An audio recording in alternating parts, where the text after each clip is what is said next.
Green ready. I mean, we've really gotten accustomed to half of them I've being been cutting gone. hair 55 years. And then the families leave, That's the you case. know, and everything. So just now you've got everybody. Good morning.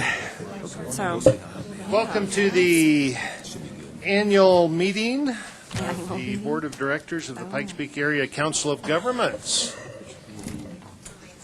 Call the meeting to order. We're going to say we have a quorum, which brings us right to election of officers for PPACG Board of Directors. Rob, do you want to handle the reading of the nominations? Sure, both sets. As you heard last month at your December meeting, way back in 2014, the nominating committee put forth two slates, and they're on page 2 of the handout, and I can read those. And after that, there's opportunity for other nominations to the very last before the vote, and you can all vote in after that. But for the two slates, we have common recommendations from your board nominating committee. For the chair position, Mark Schneider. For the first vice chair, Andy Pico. And for the second vice chair, Norm Steen. Those are common to both slates. I'll go back to slate 1. For the treasurer, the nominating committee recommended Rafael Dominguez as treasurer and Dennis Heisey as secretary. And slate 2, the change is Dennis Heisey would be nominated for treasurer and Tyler Stevens nominated for secretary. Those are the two slates as recommended by your nominating committee. It's the board discretion of how you want to operate from here. We'll open the floor up to nominations. We'll point out that if you could trust your fellow board members for their silence, neither Tyler nor Raphael are here right at the moment, so they would not know who made the motion. Make a speech, but that's kind of hard when they're not here. So do we have any correspondence from them as to why they want to serve, Rob? No, none, except they want to serve. Yeah, okay. Yeah, they were not drafted. Do we have a nomination? And of course, we do not have to follow either slate. You have that option.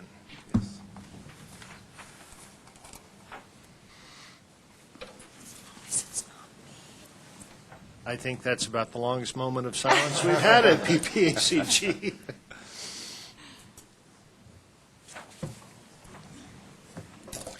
All right, Okay, we need to have one of these nominated. we We do. can't really table this until one of them arrives. No. Probably not. Let me, I'll good. Appreciate that. make a motion that we adopt the slate 2. And we have a second? Do we have other nominations? Nominations off the floor, and of course, they could be for individual positions, in which case we would break our voting up, but are there any nominations off the floor? Seeing none, do we have a motion that nominations be closed and we adopt slate 2? Move to close nominations and adopt the slate as proposed. All those in favor say aye. Aye. Opposed? Motion carries. Rest should go pretty easy, huh? Now the speeches. Item number 3, appointment of board members, starting with Statewide Transportation Advisory Committee, otherwise known as STAC.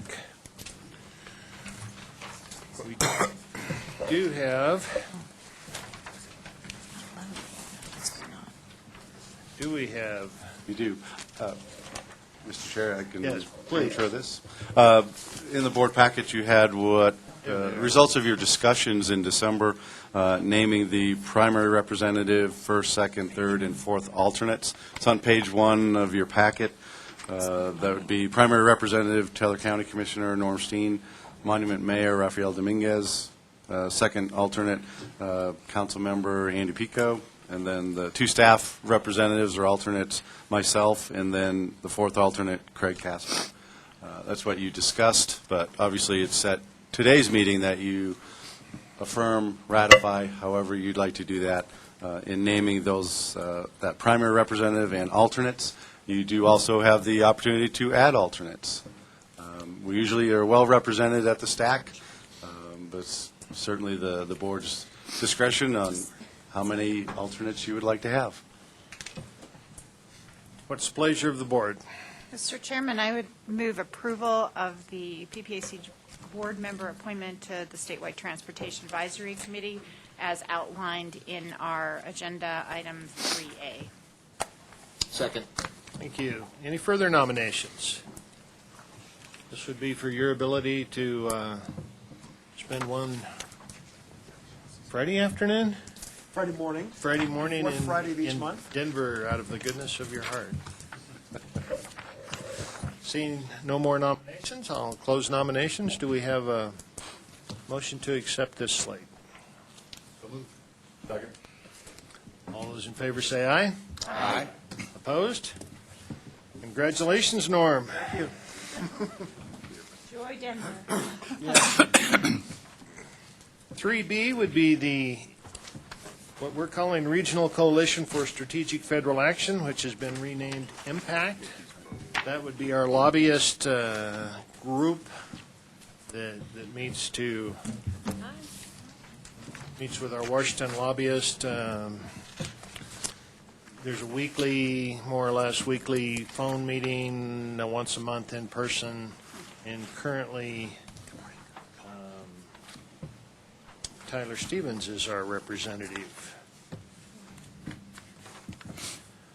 I do represent the county there, so I've been at those meetings, as has Commissioner Clark.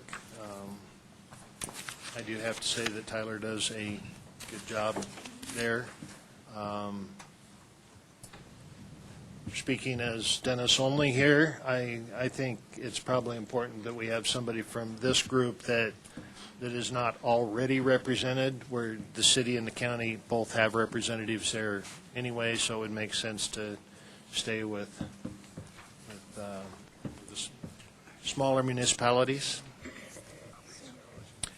Do we have a nomination? Commissioner Clark. Well, I just wanted to explain that what it is. Essentially, we do a conference call usually once a month to get an update from our legislative lobbyist in D.C. on issues that impact our region. There could be additional, like an additional trip that you might go on to Washington, D.C. With the regional leaders group that actually works on some of those issues as well. So I just wanted to put it out there of kind of what's expected of you is to keep track of some of the national issues that are going on in D.C. and how they affect our region and how they affect us here at the PPACG table. So if anyone else was interested, I just wanted to let you know what the expectations might be. And I don't know, Mr. Chairman, if you had anything else to add. I do not. What's the pleasure of the board? Well, I know in Manitou we have a long history of nominating people in absentia. So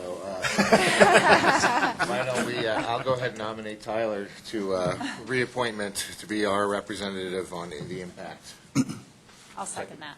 board. Any further nominations? Do we have a motion to close nominations and Move to close nominations. And Second. appoint Tyler? Proclamation. Appoint Tyler. All those good things that I'm sure our scribe will get right in the minutes. All those in favor say aye. Aye. Opposed? Very good. Tyler will Tyler's remain. day today. Good when you don't show up. That's right. What else can we bring Which into? Huh? It's gotta be another committee. Brings us to the adjournment, and I'm going to use this for the last time. Nice. Don't be in a hurry. Another Manitou tradition. He's already out the door, Jim. Well, thank you all for showing some confidence in me to serve my last year as mayor and also be the chair of this august body. And it's very humbling to serve in this capacity, and I hope to keep the meetings moving right along at a brisk pace so we can all get on with the rest of our Wednesdays. I was able to go up yesterday to visit with the governor for his inauguration, and I did see now Secretary of State Wayne Williams and his family up there, and he wishes everybody a good meeting today. Unfortunately, the program had him listed as treasurer and Walker Stapleton listed as Secretary of State. So we were trying to figure out whether there was any intent there. We don't think there was. But, and I was trying to track down the new CDOT director, but I didn't know what he looked like, so I didn't quite get to meet him. But apparently the governor announced that he is committed to making I-70 and I-25 expanded all the way from border to border to border to border. So at least we're still on the radar. Not everything's being sucked into the I-70 corridor. But I think there's kind of a new way of doing business with CDOT, and I think we've really done a great job, I think, of monitoring that, and I think it's going to be really important that our senior staff particularly roll up their sleeves and work with CDOT. It seems like the funding mechanisms are moving more top-down these days, and so I think it's going to really behoove us to get in early and often with the new CDOT regime and make sure that our needs are being addressed, and specifically the more that we can come together on a consensus on what our priorities are like we've done these last few years, I think all the better for our opportunities moving forward. So with that, let's go ahead and call our meeting to order, the regular board meeting of the Board of Directors for January 14th, 2015. We have an agenda printed. I don't know that we need to add anything to it, but it's our usual process to approve the agenda. Yes. Does anybody have anything they'd like to add to today's agenda or amend on this one? If not, we take a motion to approve the agenda as printed. So moved. Second. All those in favor, please say aye. Aye. Any opposed? Great, so that's our agenda for today. Move right on to item 3, public comments. These are topics not on the agenda, but we welcome anybody to come up and speak to the board on an issue. And I do understand that Brian Vituli, now of Mountain Metro, is working his way up here. So, morning, Brian. Morning, thank you. Brian Vituli with Mountain Metropolitan Transit. I just have a brief item to announce.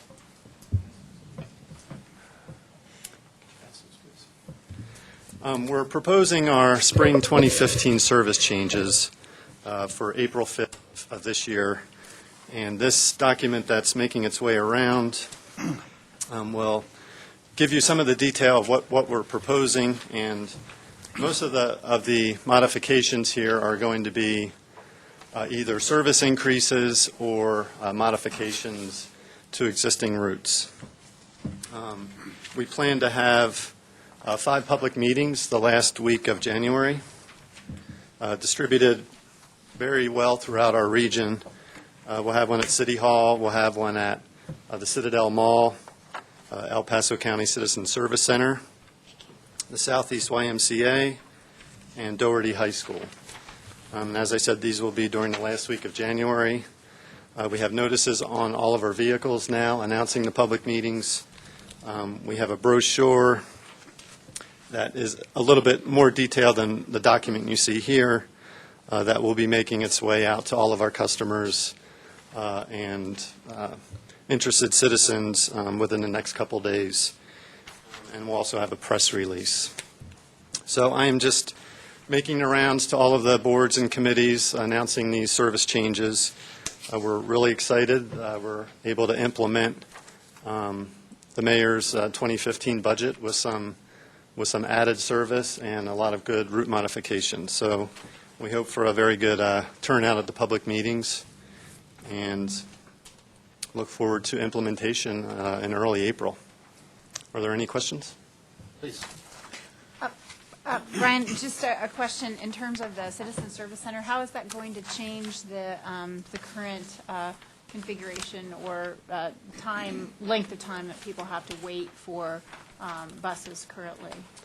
Well, there's no changes in service other than what we're proposing to. We've been working with El Paso County staff to reconfigure the roundabout in the front of the building. So if that can be done in time for the April 5th implementation, we will end routes 2 and 14 in front of the building. It won't change any times. And There's then no you'll be able changes to in pull service. in and out Yes. in the front of the building. Right.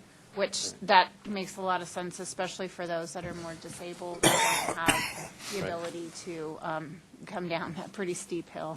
Right, right. Yeah, it's The way. there's no service changes other than actual better service for our customers, Okay. bringing them right to the front of the building. Okay, and But does the ridership, does it seem to be working okay with the current service? I mean, how does it compare in terms of number of folks that are using it? Well, Route 14 ridership continues to be very strong. We have some very crowded vehicles certain times of the day, but with some of these modifications and some operational changes, we're hoping to address the on-time performance.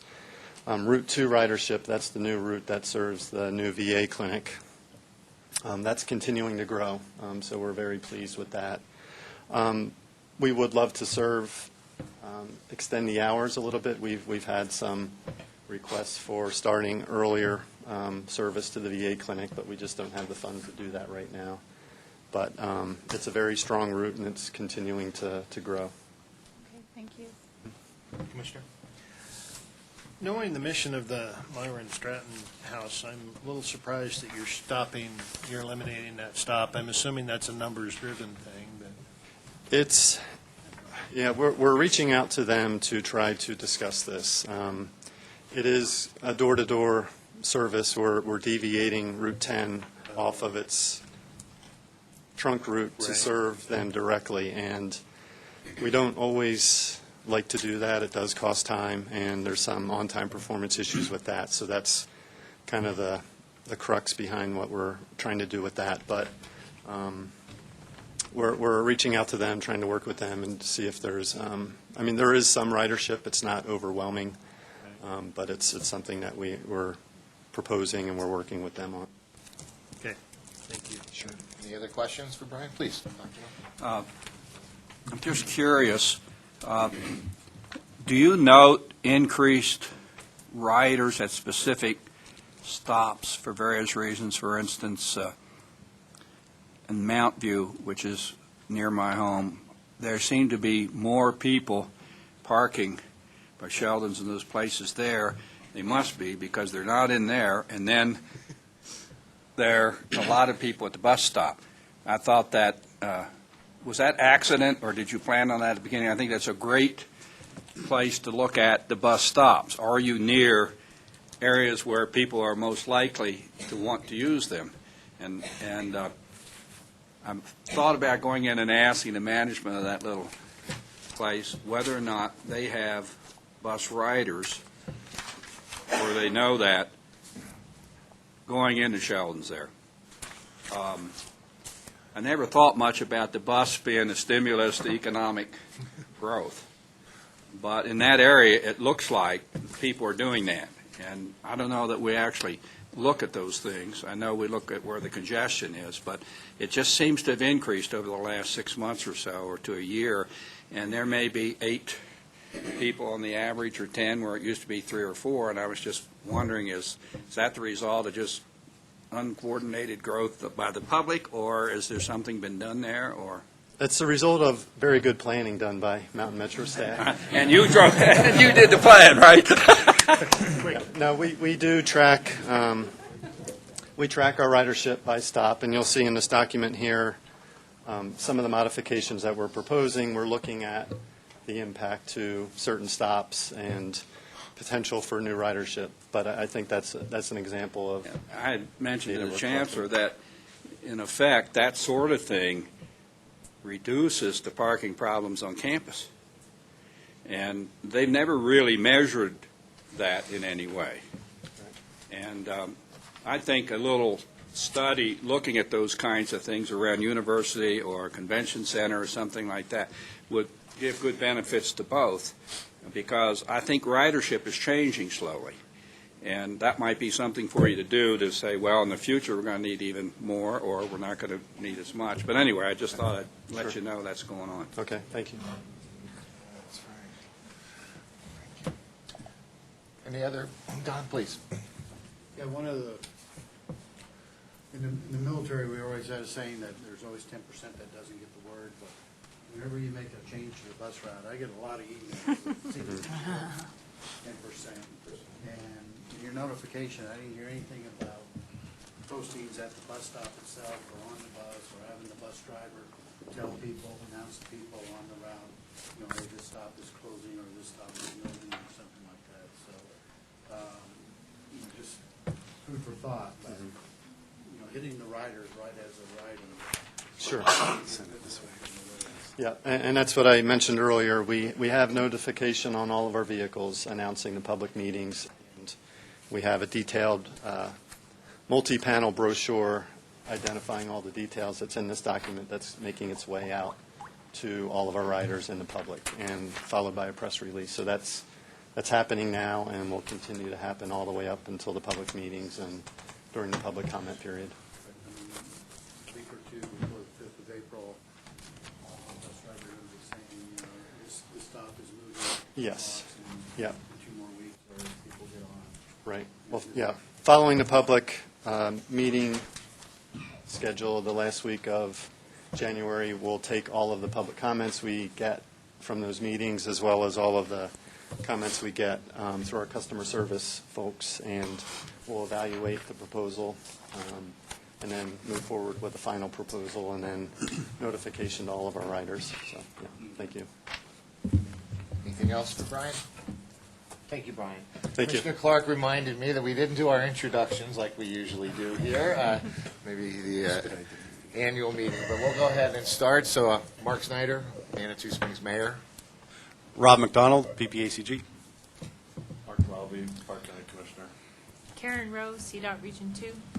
Joe Gabler, Colorado Springs City Council. Joe Romano, Paso County Commissioner. Keith McCafferty, Mayor, Town of Reno. Sharon Thompson, City Council, Fountain. Jim Knoll, Public Transportation Representative. Rod Chisholm, Deputy Garrison Commander, Fort Carson. Stephen Slade, Schriever Air Force Base. Rich Birchfield, Peterson Air Force Base. Neil Levy, Mayor, Woodland Park. Sally Clark, El Paso County Commissioner. Don Knight, Colorado Springs City Council. Lori Morgan, Mayor of Green Mountain Falls. Hello, my name's Andrew Zimmerman. I'm a town board member of the town of Alma. Norm Steen, Teller County Commissioner. Andy Picos, Colorado Springs City Council. Dennis Heisey, El Paso County Commissioner. Rachel Beck, Policy and Communication Manager for PPACG. Beverly Mayeski, Finance. Guy Dutra Silvera, Director of the Area Agency on Aging. Lisa Porter, Air Force Academy. James McMurray, Marcel Day. Stephanie Finley, UCCS and the Federal Coalition. Doug Lawler, CDOT Region 2. Dave Watt, CDOT Region 2. Jeff Bond, Peterson Air Force Base.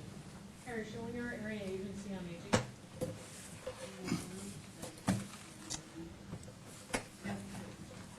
Kathleen Traeger, City of Colorado Springs. Jennifer Irvin, El Paso County. Wendy Pettit, CDOT Region 2. Craig Blewett, City of Colorado Springs, on Metro Transit. Brian Patoli, on Metro Transit. Tom Haskell, PPACG. Morning, Mark Getreader, Teller County Commissioner. Angel Bond, PPACG. Gail Nels, Amicab. Emily Early, PPACG. Ken Brager, PPACG. Thank you. Thank you, and thank you, Commissioner, for reminding me of that. Okay, so we can move on to item 4, which is the consent items. We have A, B, and C today. We can take those in one motion unless somebody wishes to pull one for particular consideration. Specifically, the membership appointments request from the RAC. If anybody has any questions on any of those, now would be a good time. Otherwise, Move approval. Second. great. Any discussion? All those in favor, please say aye. Aye. All those opposed? That passes. Thank you. Moving on to item 5A is the Strategic Coalition for Federal Action Briefing. I believe we have Stephanie Finley with us. Stephanie, I have a hello for you from Ernest House. Oh, very good. I hired Ernest twice, so. Yes, he said that he had worked a couple times with you, and currently our State Director of Indian Affairs. Yes, he is. He's a very important person in this state, so thank you, sir. Sure. And thank you for having me here today. My name is Stephanie Finley, and I work for UCCS, but the Chancellor allows me the opportunity to help the community through facilitating the impact. It's the Strategic Federal Coalition that you all are a member of. And so I'd like to say thank you to all of you for your leadership in joining the coalition and being part of something that's really important. I worked in Washington, D.C. for many years as a chief of staff, and I know how important it is that we have representation at the federal level. And so thank you for that leadership from all of you. I want to say thank you to Commissioner Heisey and Commissioner Clark, because they are very much in the game on your behalf and have been very, very instrumental in what the coalition has done. And then I can't tell you how thrilled I am that Tyler Stevens is a part of this coalition on your behalf. He's amazing, and he has already made a difference in the short time that you all have put him on that coalition. So thank you for your brilliance in doing that as well. So I have some paperwork for you all that explains what the coalition is, because some of you may not know. Do you all know? Are you pretty briefed on what the coalition is? Some yes, some no. I'm seeing nods and shakes. Yes and no, but I just Some gas. give the So- whole thing. And I sent all my paperwork around on who's a member and what it's all about. So 4 years ago, an interesting collection of people and organizations came together and said that we needed to create a presence in Washington, D.C. with our federal delegation. And look for opportunities, but also look to avert problems. And so the group got together in a very classic regional way for this region, and it's a public-private partnership. It's a hybrid. And so there are private businesses who are members, and there are government entities and associations. And I won't go into who are members because it's on the paper, and I realize my time is reversing. And so I would just say that you can check out who the members are. Each member pays $10,000 a year, just as you all have, to work on priority issues. And so I want to jump to 2015 because I think that's the most important thing we should talk about today. With that money that you all invest and the other entities invest, we have a federal lobbyist. And that firm is Melman, Castagnetty, Bingle, Rosen, and something else. Thomas, there you go. We call them Melman Castagnetty because that's who we work with. They are a premier firm. They are one of the best in Washington, D.C. And we get a cross-section of expertise with that firm. It's not just one person who helps us. It's the whole firm that you can go to. And as Commissioner Heisey and Clark both know, they are top-notch. And we can call them for anything and they deliver. So the whole group got together in November and developed these priorities. And I think it's important to know what those priorities are, to look at that, to make sure you all are engaged in the way you need and want to be engaged. And Tyler Stevens, as I said, has really jumped in, and he's our liaison along with Commissioner Heisey on transportation. And we're here not to get in the way and not to cause problems. Because we do that. But we are here to be helpful, to work with you all, to work with the state. And if we can send in our lobbying firm with the congressional delegation to emphasize a need, emphasize a challenge, then please know that the lobbyist is here to do that on your behalf. Innovation is a really big buzzword right now, but there's a lot of need for that. And we have some projects going on that we believe we can get federal funding to create more opportunity with bringing industry, government, and academia together. It's actually pretty exciting. Oh, well, why didn't somebody tell me to turn on the mic? We could hear you. I think Rachel couldn't hear me. And she's so young. Oh, yes, indeed. And so if any of you are interested in hearing more about innovation and a really exciting project that the coalition has voted to support and to work towards, then I'd be very happy to either answer questions or get you involved in that. Another identified issue is energy and natural gas. Our lobbyist came to us and said there's really a lot of opportunity in Washington, D.C. right now, and we'd like to help you access that. And the utilities was really excited about that opportunity as well. I don't know what it means yet, and we have a working group that has formed to look at that and see what opportunities are. And then the fire recovery, mitigation, all of that Commissioner Clark was so involved in before.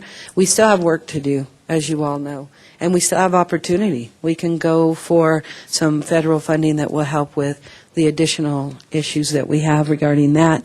And then the county has been the lead on the Economic Development Agency coming to this area. Manitou was very involved in their visit, and as was the county. And so we need to seize the moment.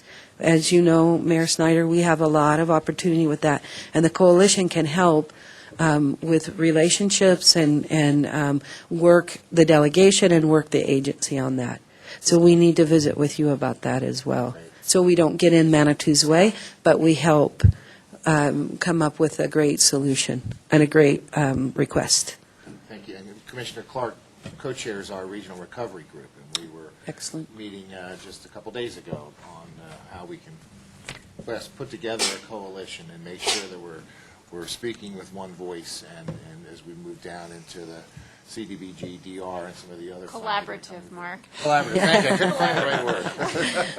Collaborative. So. Well, and that's great, because our lobbying firm can help advise on best approaches on that as well. And they have a lot of tentacles into other areas that will help us. So the sequestration, defense cuts, Andy Merritt has been very involved with the coalition in helping guide us in what we need to be doing as a community, and in anticipation of a BRAC that's rumored to happen. We know Congress doesn't want it to happen, but actually the Department of Defense would like for it for something to happen. I'm told. I don't speak on their behalf. I know better. But so we need to be prepared, and we have a very focused initiative on that. Healthcare is very important to this community, and so we have our lobbyists working with us. They are a premier firm with healthcare issues, and they're helping on that as well. And then Andy Merritt brought to our attention airspace issues and the FAA, that could be a concern for this area. And then the Cyber Center of Excellence for Excellence. It's an initiative with the Air Force Academy and UCCS, really taking advantage of our assets in this community and building on that. So those are the main priority initiatives, and then you see some other ones that we're just really mindful of and have opportunities with. So in the interest of your time, may I answer any of your questions? Just had a quick one. It seems like you've added a few partners since we started, huh? We have United Way has come on board, which I sit on the United Way board, and the more I heard them talk about their priorities, it occurred to me that they needed to be a part of this, especially with healthcare and the military piece of it, and even the fire and flood recovery. And so they're a welcomed 2015 partner. That's great. Yeah. Any questions for Ms. Finley? Can I just make a comment? Please. So that all of you know, when we have our calls, we get kind of an update on what's happening at the mothership back in D.C., and it really helps to have all the folks sitting around the table. Another priority, obviously, on the list is transportation and the continual funding of long-term transportation projects. And just the natural, especially with PPACG here, it's so important to participate just because of the issues that impact all of our communities, not just one or the other, but all of our counties that are at the table on so many different issues. So if there are things that you don't think that are on this list, or you want more emphasis, I encourage you to share them with Commissioner Heisey, myself, and Tyler, to let us know that what it is a priority to you, and certainly Rob to keep us in the loop too of things that come up. because it is the natural progression. A lot of our dollars flow from the feds to the state down to PPACG and our prioritization. So it's just important to know what the political climate is back there to get things done, and that's really what this is all about. So, and I thank Stephanie for her leadership too in initially getting this group together and keeping it together, because whatever happens in DC does affect us and certainly affects our citizens. Well, thank you for coming in and updating us. Tyler does, when he's in attendance, he does give us some updates on the working group, and thanks to both commissioners. I see their names appearing many times here on this list of folks. I have to admit, I'm one that had a little skepticism. How much is $120,000 really going to go in that Washington churn? But it's really good to see how strategic and how focused you are on some of the most important issues to our region. So Thank you. I'm a convert again. Good. That is nice to hear. And may I say that relationships matter, and part of why we do get, $100,000 does sound like a lot of money, but in D.C. it's not a lot of money. We all know.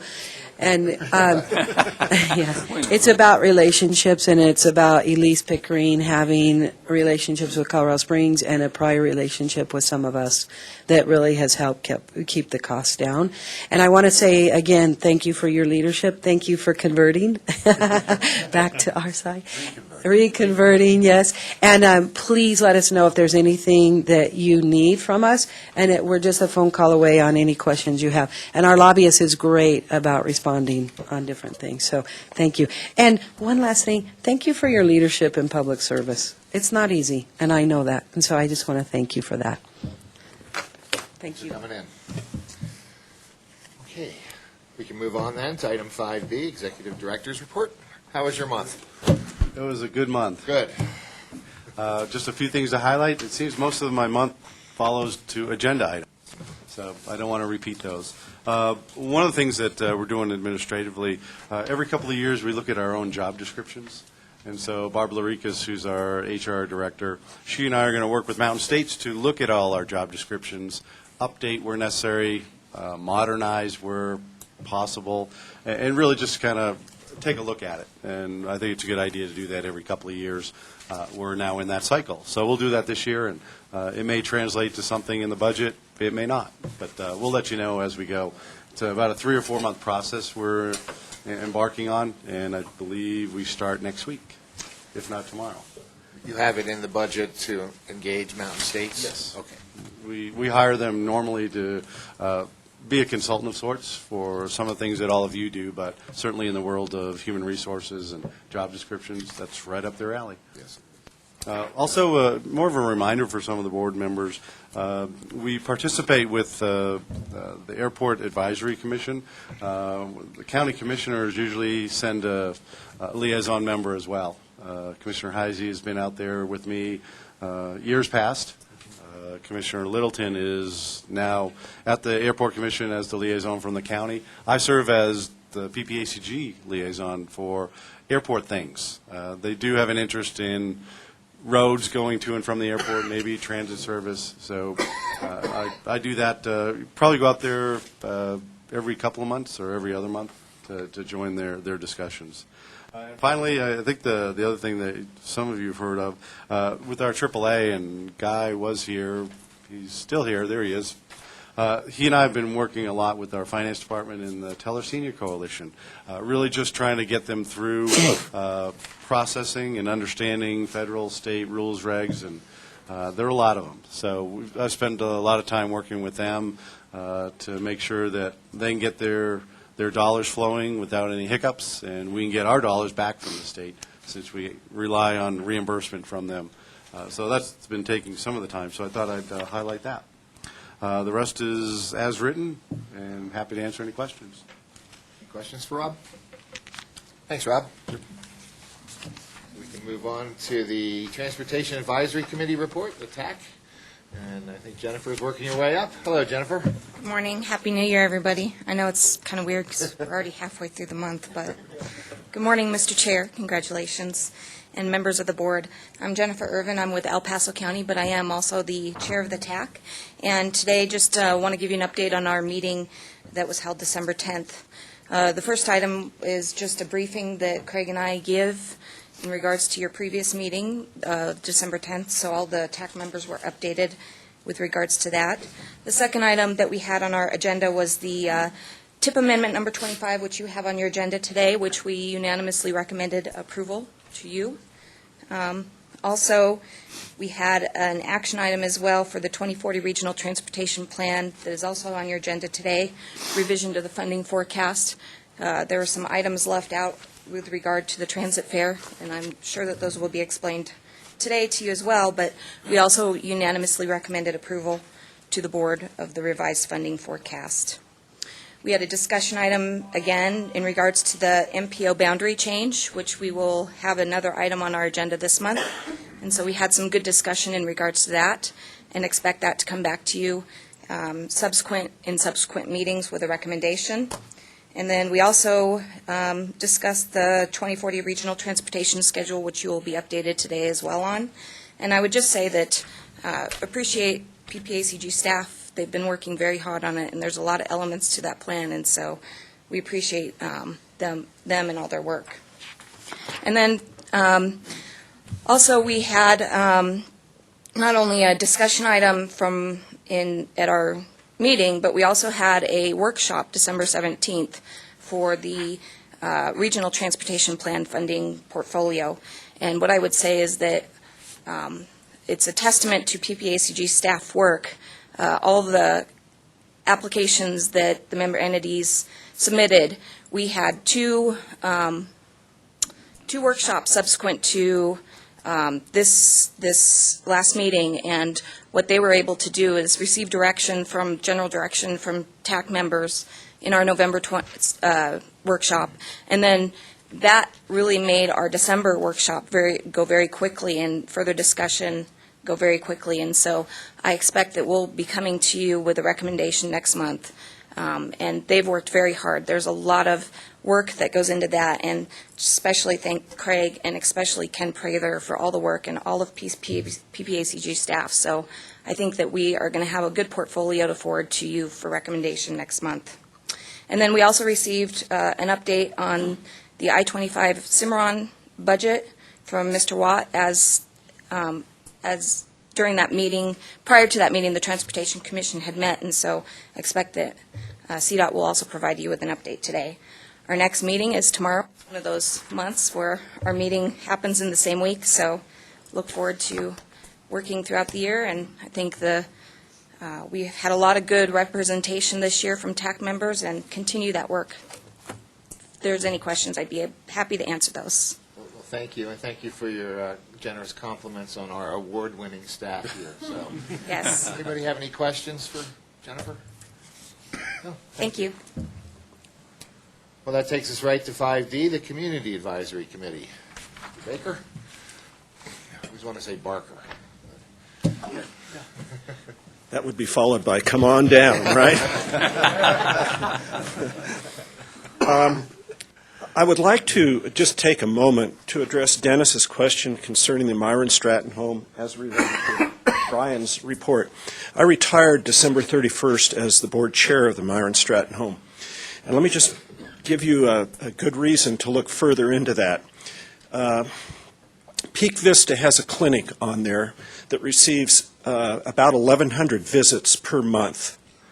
The Tessa Safe House there has women and children, probably 40 daily at the home. Partners in Housing has 35 or so families in transition from homelessness to home ownership. The Myron Stratton home has 100 residents, all elderly. All of these folks are poor, incidentally. And the staffs, then, of all of those. So I think it warrants maybe Brian checking with Dan O'Rear, who took over at your end as the executive director of the home, or John Medved, who took over as chairman January first. So just to kind of fill that gap. The CAC, I did attend that workshop, and as a technically deficient person, was amazed at the projects falling into place in that workshop and the expertise by PPACG staff and the immense amount of money that is going to be needed before now and 2040 to carry out those plans. It's mind-boggling when you sit down and look at the dollars and the projects that are going to be needed in our area. So kudos to that process. At our meeting, Jim Godfrey, former CAC chair, gave an update on his continued involvement with 2040 transit and specialized transportation plans.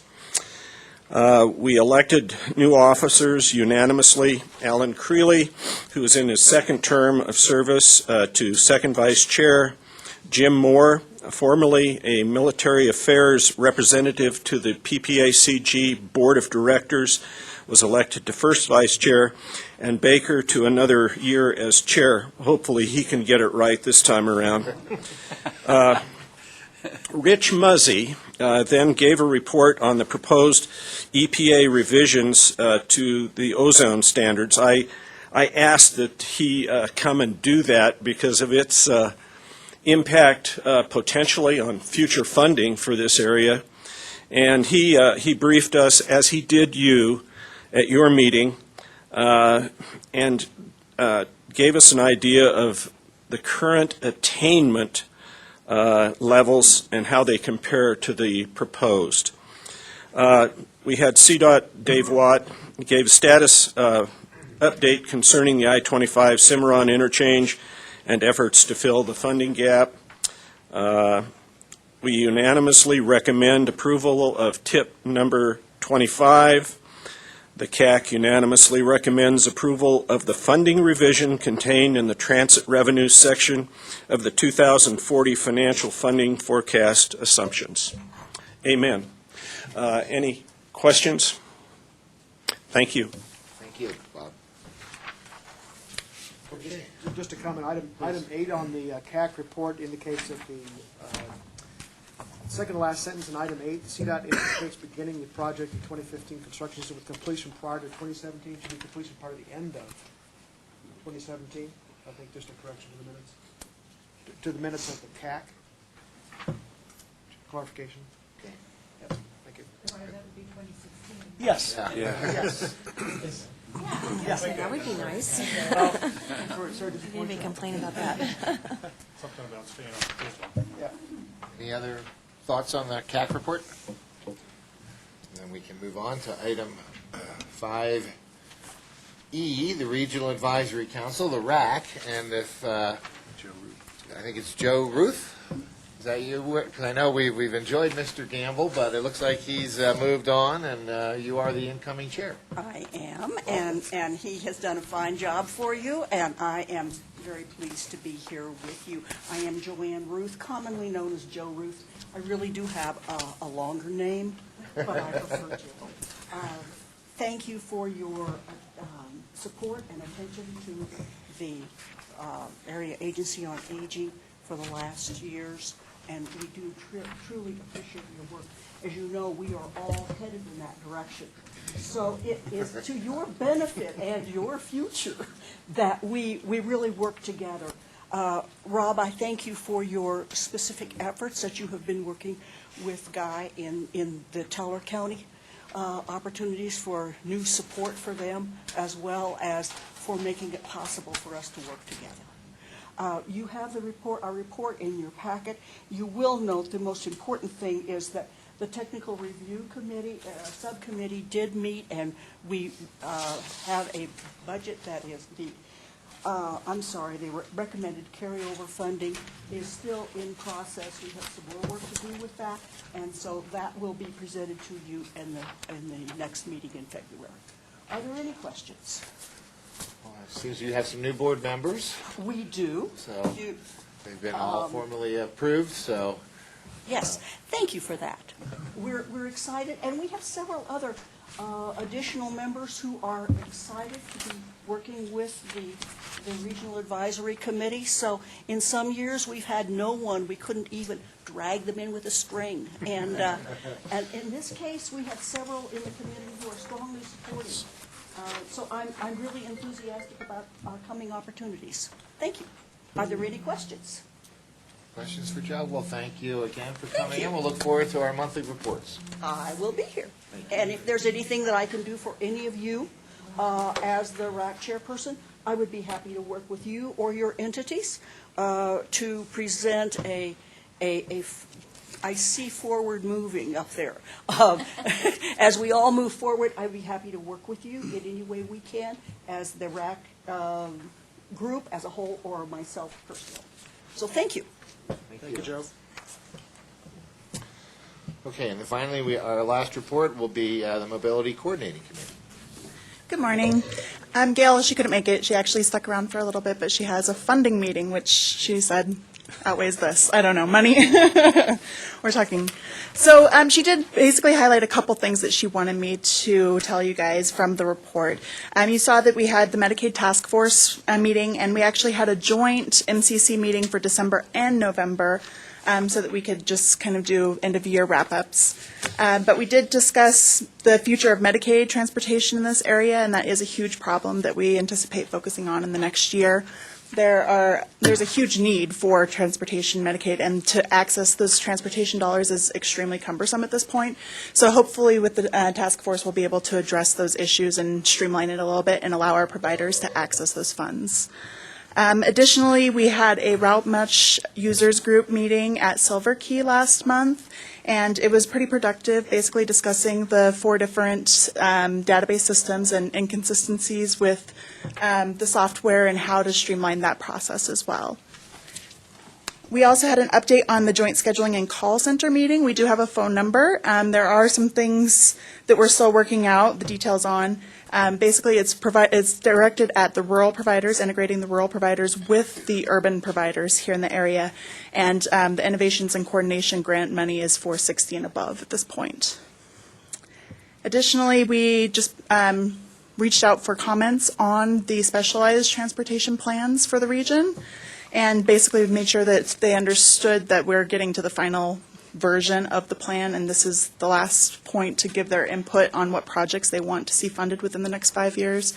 And so basically this was how the specialized transportation providers gave their input on what was important.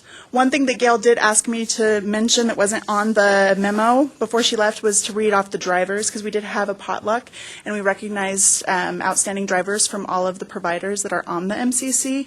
They were all submitted by their various agencies with different reasons, basically going above and beyond the other drivers. So AmbaCab, we recognize Tim Bloom. Community Intersections, we recognize Ray Schwartz. Fountain Municipal Transit, we recognize Rick Clements. Fountain Valley Senior Center, we recognize Stafford Jackson. Goodwill Industries, Jen Bobber. Metro Mobility, Ali Ibrahim. Silver Key Senior Services, Tom Ship. Teller Senior Coalition, Ralph Arthur. And Yellow Cab, Fred Winter. So she just wanted us to be able to show you guys that we're recognizing the people within our community that are on the ground helping the people get specialized transportation services. You have any questions? One quick question. So do we have somebody housed here at PPACG? It looked like the goal was to do it by the end of the year. Yeah. Assuming that didn't quite happen? So. No, it didn't. Actually, we were working on getting the telephone system up, and there's some technical issues with that, and hopefully we'll have a Silver Key person that's going to be manning the phone. We chose to use somebody who is familiar with the Route Match system, and so it's the current reservationist that the Silver Key system's using, or Silver Key's using. They have 2, and so we'll be using one of 2. So we're still working out the details on outreach and how to integrate that into the 3 other systems. A reservationist is not a dispatcher. Exactly. That's why it's the joint scheduling and call center. That was the first baby step into the arena of having a call center, because giving up the dispatch of your vehicles is a lot more politically sensitive. So. And what do you expect the hours of that receptionist to be? The Innovation and Coordination Grant was written for 30 hours a week. So we do have the 633 ride number, so it's going to be peak ride, and that's going to go in hand with the Veteran Transportation and Community Living Initiative grant to basically have a one-call, one-click. So we'll see how, at first, this grant, the first 6 months, is dedicated towards rural providers, bringing them into the Silver Key and the metropolitan system at this point. Do you have any other questions? Well, it's been a long time, a long process. So Yes, it we're has. getting really close. Really close. We have a number. We can publish it and advertise it, so. Great. Okay. Any questions for? Nope. No? Okay, thank you. Very much. Okay, we can move on to our action items. And 6A is the fiscal year 2013-18 tip, number 25. Tip Amendment 25. Hello, Ken. Good morning. I'm Ken Prather, PPACG Transportation Planner. Amendment 25 to the 2013-2018 Transportation Improvement Program is a request by CDOT to advance a transit project 1 year and to add funds to a bridge project and a road project. Currently, we have bus stop improvements programmed in 2017, but with resource allocation changes, there's insufficient funds for that, but there are now extra funds in 2016. So it's proposed to split that project and start it in 2016 and finish it in 2017 as it's currently programmed. With all of the cost increases that you've heard about over the last several months, CDOT needs to add additional funds to the Rainbow Falls Bridge on Highway 24 just west of Manitou Springs. And they also need to add some funds to a resurfacing reconstruction project on Powers Boulevard from Syracuse Street in Fountain, about 4.5 miles north of Bradley Road. They also want to add a signal replacement to that project. And the TAC and the CAC recommend, staff recommend approval of Amendment 25. Unanimously, I know. Yes. Not always the case. Not always. Please, Sally. Mr. Chairman, I just wanted to, for those of you who might not be as familiar with why the Rainbow Falls Bridge project is important, certainly it's important to Manitou, but it was also greatly impacted by the Waldo Canyon fire and the flooding that we've seen up Highway 24. So adding those additional dollars will help CDOT with taking care of those bridge repairs. So I would move approval. Thank you. Is there a second? Second. Any discussion? Please. I have a question, probably for CDOT. The Powers improvements, they're down on my end of the world. I'm familiar with the boundaries there. In the middle of that corridor is Mesa Ridge, and that is an RTA project that will be punched through to Mark Shuffle, between Powers and Mark Shuffle, and I think it's anticipated at that time there may need to be a light on Powers and Mesa Ridge. Is there anything we need to do before we do the resurfacing to avoid having to tear up brand-new asphalt about a year after we lay it down? Good question. And I'm looking at Doug, because he lives down there, so even if it's not his project, he knows what I'm talking about. Actually, that's a good question. I'm not sure I have the answer. Doug Lawler with CDOT. I'm not sure, but as part of the access review, I'd have to go back and take a look and see what kind of requirements we put on that and what kind of signal warrants we're looking at. But that's a great question. I'll make sure that Mark Andrews is a resident engineer, and I'll make sure that we're taking a look at that. Okay. Like you said. I have heard rumblings about that road being improved, so I'm thinking it's probably sooner rather than later. But Right.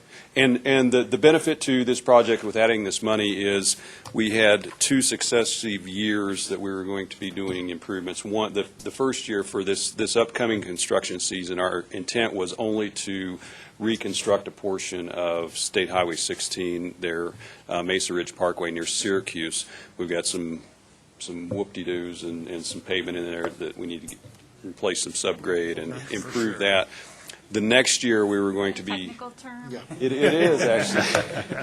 That's why we have Roller Coaster Road. WTDs. And our maintenance forces have done a pretty good job over the last couple of years, is just trying to keep that patched in, but hopefully by the end of this year, that will be significantly improved.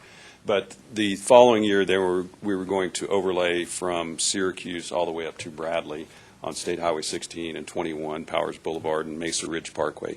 So we're combining those. We're moving that up into this year, combining it all into one project. So, but I will check on that intersection. Good foresight there, Commissioners. Think ahead a little bit. And I wanted to follow up on Commissioner Clark's comments. I'm really appreciative of CDOT. After we lost our west entrance to town when that bridge was destroyed, they worked as quickly as they could to get that operational again for us, with the promise that they'd come back and finish the job. So they're living up to their promise. I appreciate that. Karen had to step out. Yes. She had a conference call with the executive director, so she asked me to go and get her if you want to talk to her. So. Well, I knew she had a conference call coming up, and I think they're going to be giving us a RPP, a funding update, amongst others, in a little bit. So maybe we'll just hold on until see if maybe her call ends before we can call that item. Thank you. She'd be done before 10:30. Okay, then we may take a short break. We have a fun exercise coming up in a little while, so I thought we'd take a short break before that anyway. So, Ken, you've given your report. Does anybody have any questions? Any comments? What's the board's pleasure concerning TIP Amendment 25? We have a motion. I thought I had already made a motion. Oh, we have one already. Okay, thank you. So, any discussion? I can do it the second time. No, that's fine. Okay, all those in favor of approval, please say aye. Aye. Any opposed? Thank you. Thank you, Ken. Thank you. So, moving on to item 6B is the Moving Forward 2040 Plan, revision to funding forecast. Just going to stay right there, huh?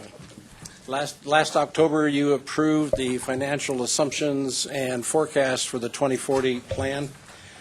Since then, it was discovered that one category of funding was overlooked, and that's the transit fares and advertising.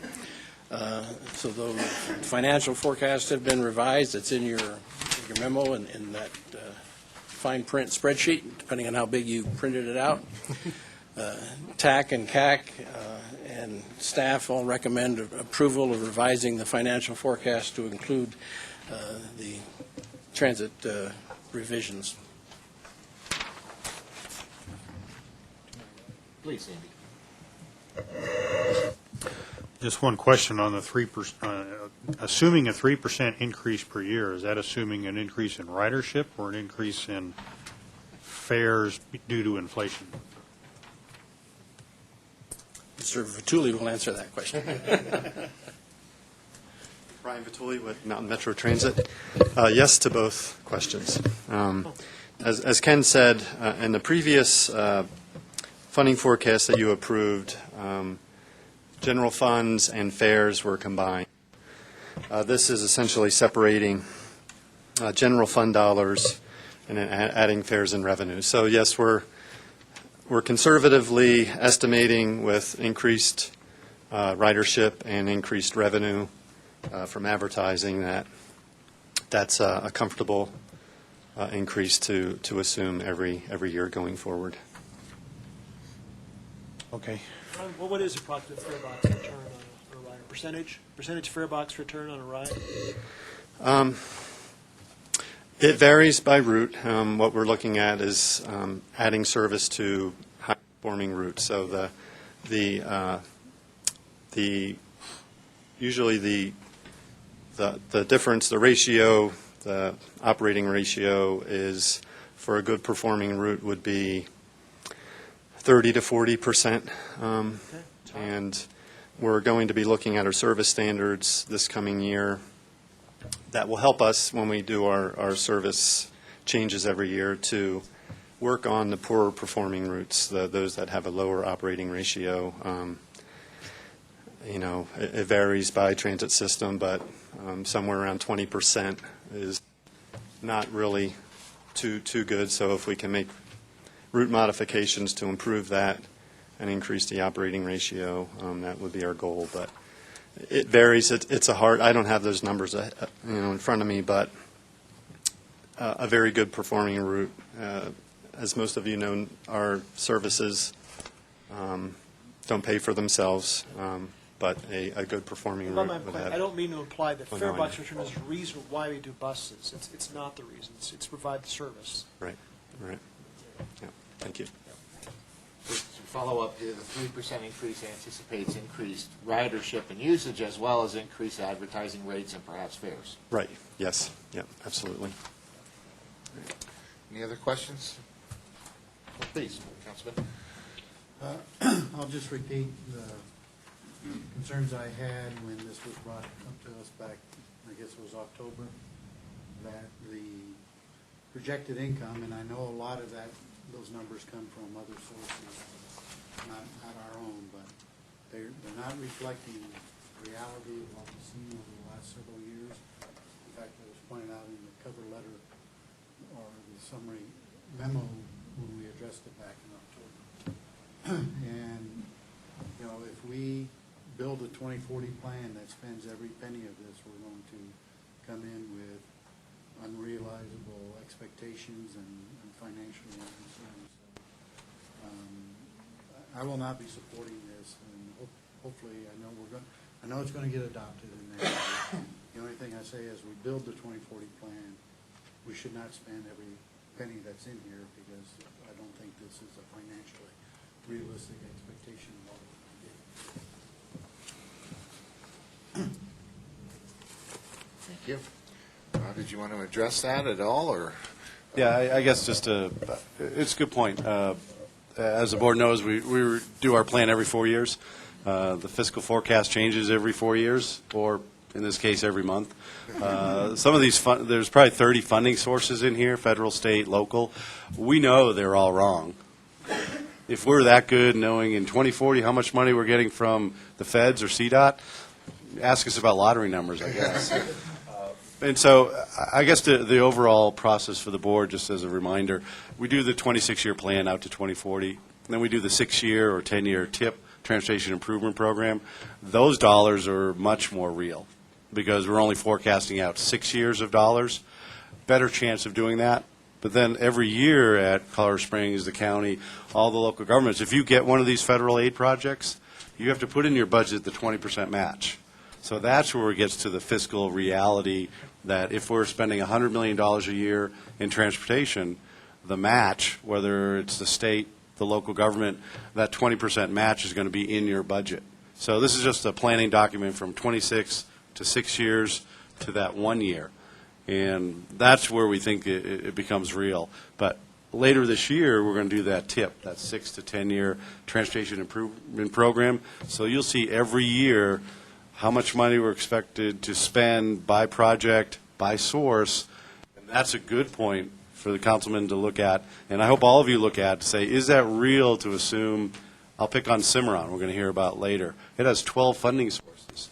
Any one of those funding sources could change based on legislation at the state level or at the federal level, or even CDOT's budget or priorities. So as we do that TIP, it's a reminder to really look at those funds. And you get to call whether it's real or not. And usually you find out if there's a cost overrun and we need to find additional dollars. So that's kind of the overview from these plan numbers.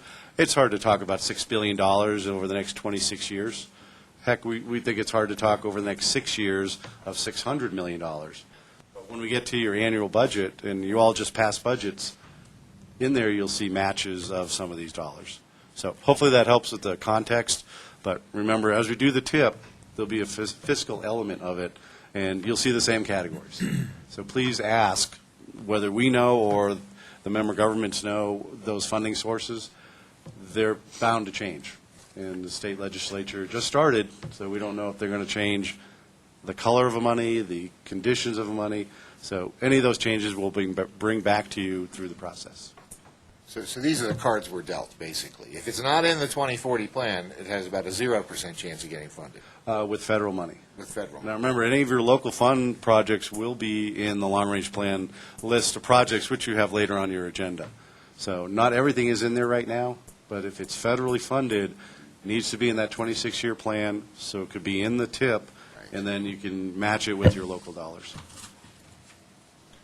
Does that in any way allay your fears of over forecasting and budgeting? No, because even when we look at the near-end years, Yeah.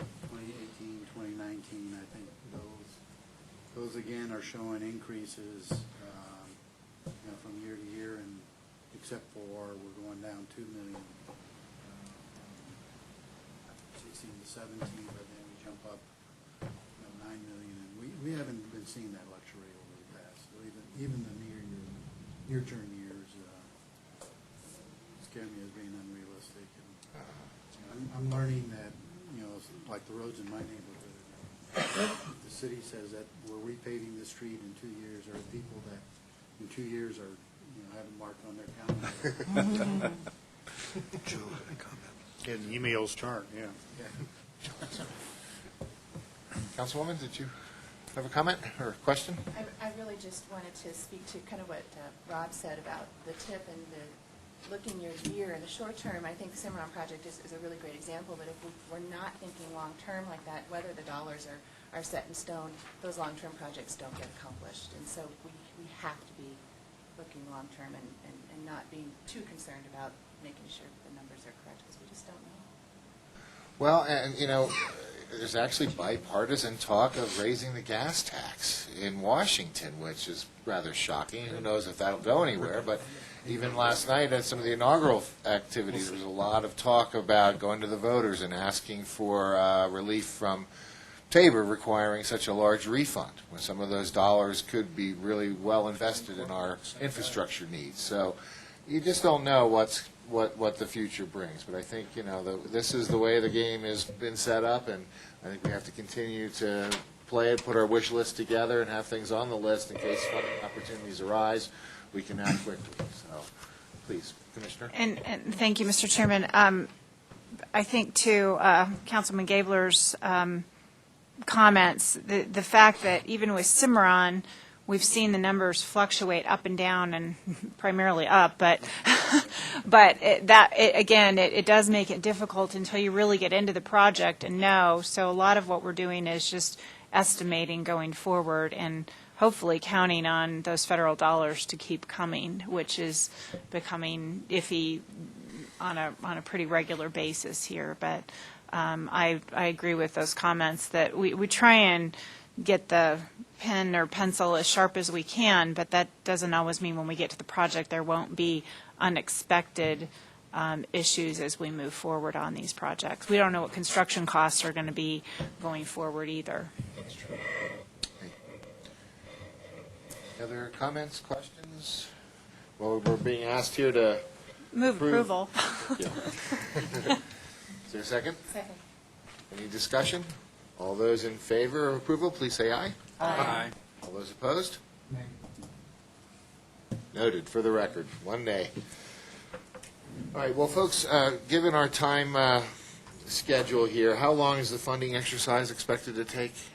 Who's going to lead us through that? Guy will do that. About 20 minutes. About 20 minutes, so what do you think? Should we take a break now, come back, or you want to get through that first and then take a break? Okay, why don't we take a short 10-minute break and get right back to it? And it promises to be a fun exercise, so put on your fun hats. Thank you. I used to. I know, it's an order. Put your fun hat on. You will have fun. That long 10-minute break. I have proven that at the Board of County Commissioner meetings, that there is such a long 10-minute break. Oh, yeah. It works at the council level. It's always interesting, and having fun is not an Long option. Really? Hear him pronounce his names. Yes, pretty much. So how long does it take you to get here? So pretty much every day. Oh. Okay. I think Don has crossed paths with him for Thanks for coming down the hill. and I don't know. It's always interesting to see the machinations of government. Actually, we're having our front range meeting in Alma. Week after next. Could be, And was he in probably Kentucky will be before around. that today? When there's lots of cars parked in the town hall. I just Yeah, do you need it? Actually, it's Chris Casper's in DC. Oh, okay, got it. Transportation Research Board is actually on one of those meetings. Fiona, she can go.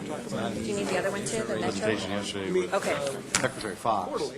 Okay. He's on a committee. Well, I'll probably try to be there. Coordinated system of services that helps people over the age of 60 remain independent in their homes and their communities. The menu of services we can provide is dictated by the federal government, and we get to choose among them with some caveats. We have to spend X amount on this and Y amount on that. So what I've done is I've created an exercise to give you a flavor of what the RAC looks with, how the RAC does the funding allocations. If you all were to do this and come up with a decision tomorrow, I wouldn't be able to implement it because this spreadsheet is a little bit off from reality. So this is just an exercise. You don't have to get it right. So basically, I'm trying to give you a window into the RAC's most important task, which is helping determine funding levels. It's going to be an impossible task to do in 20 minutes, but since you're elected officials, I'm sure you're used to that, and it'll go fine. So the first sheet I'd like you to look at is the one that's up on the screen. And if you happen to have gotten your packet out of order, it's the one with some figures in this column here. So this is a sample of the way of what we're looking for.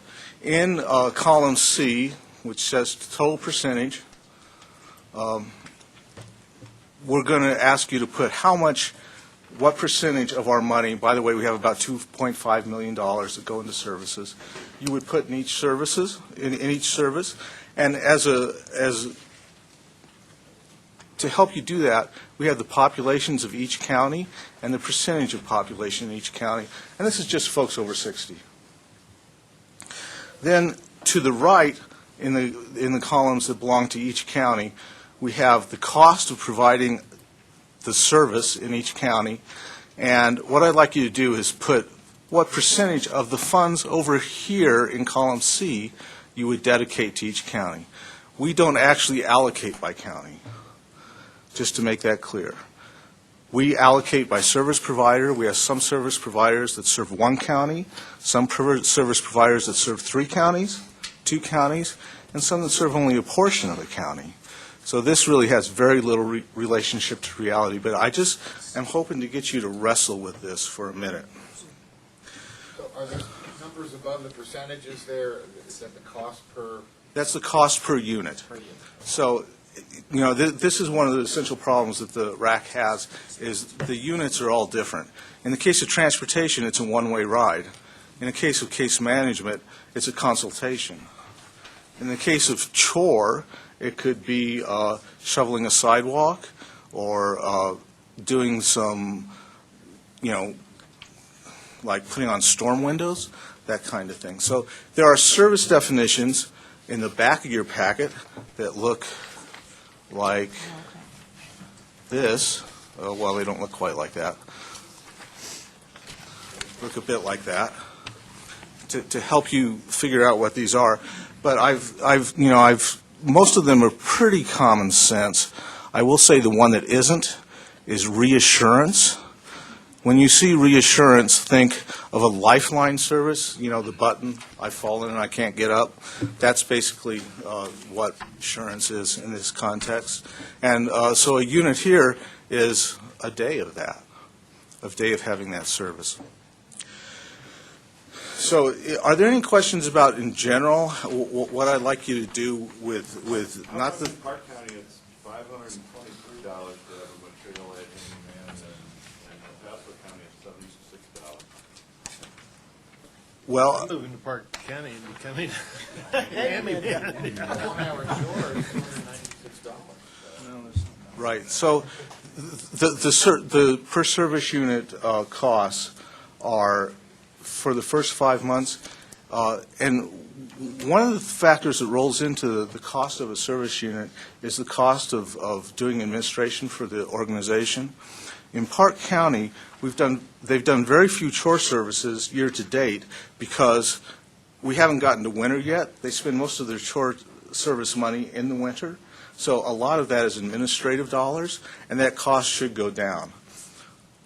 The purpose of the exercise is to let you wrestle with widely disparate costs in different places and widely different population. The difference between a little under 4,000 people in Park County and 111,000 people in El Paso County. So just take a stab at it. And what I'm going to ask you to do is go ahead and work, and you can continue to ask me questions as we go. Because otherwise, if we get all the questions and then you start working, this is not going to be 20 minutes and it won't be fun. Do you want us to fill in our numbers on page 2? Yes, please. Are all the services infinitely scalable? In other words, I can buy 1 unit or 50 units or 1,000 units, it's all the same. I can buy 1 unit of anything as easy as I can 50 units. And the cost per unit would still be the same? Probably not. No. Yeah. So, Factor. there are efficiencies of scale. I mean, Silver Key has efficiencies of scale that the Park County Senior Coalition will not. Yeah. And then if you want to add another layer of complication, you also have to think what other funds the community may be able to provide for that service. So generally speaking, painting with a broad brush, organizations in Colorado Springs are more successful at raising funds outside of our organization than those in Teller or Park counties. When you're trying to raise funds and you're in an empty field with no people in it, it's kind of hard to raise funds. Gophers.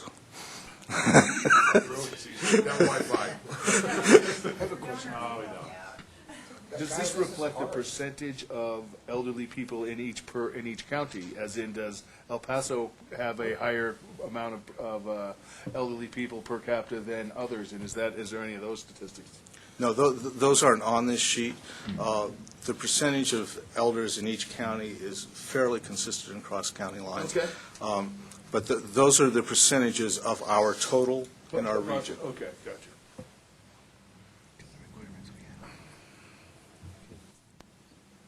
So nobody's going to collect your work, so your math doesn't have to be good. I could be elected official with 200%.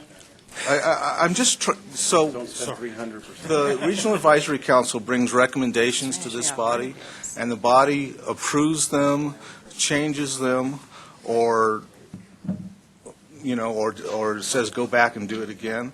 I just want you to have an experience of what the Regional Advisory Council, something like what the Regional Advisory Council goes through, so that you have a window through which you can make your decisions. Well, when we get done with this, I want you to go through our county budget.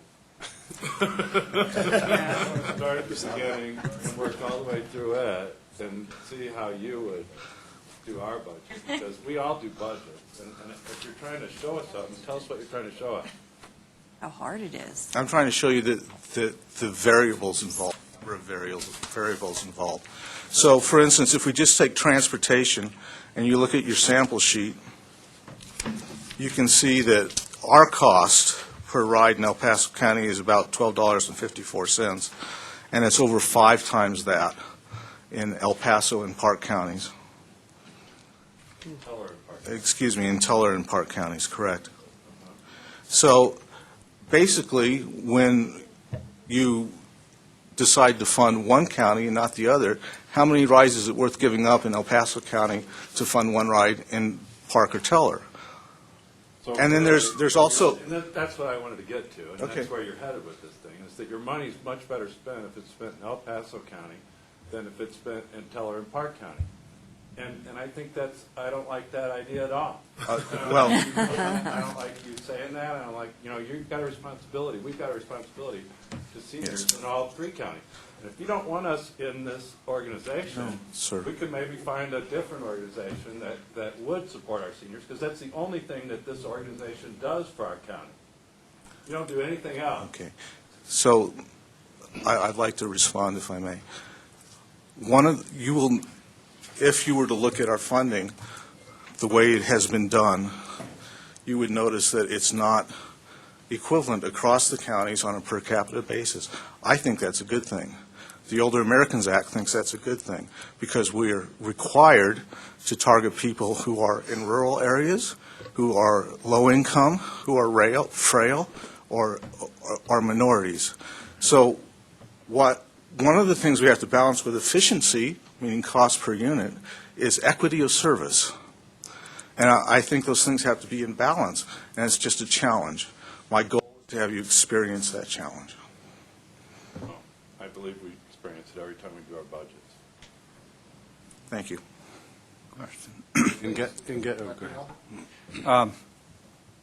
Did I just hear you say that we're making priorities for some groups in one portion of the county and not others? What did you just say about the priorities on giving service?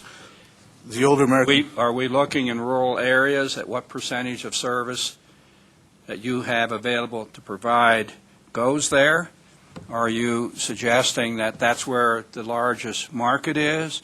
I'm trying to understand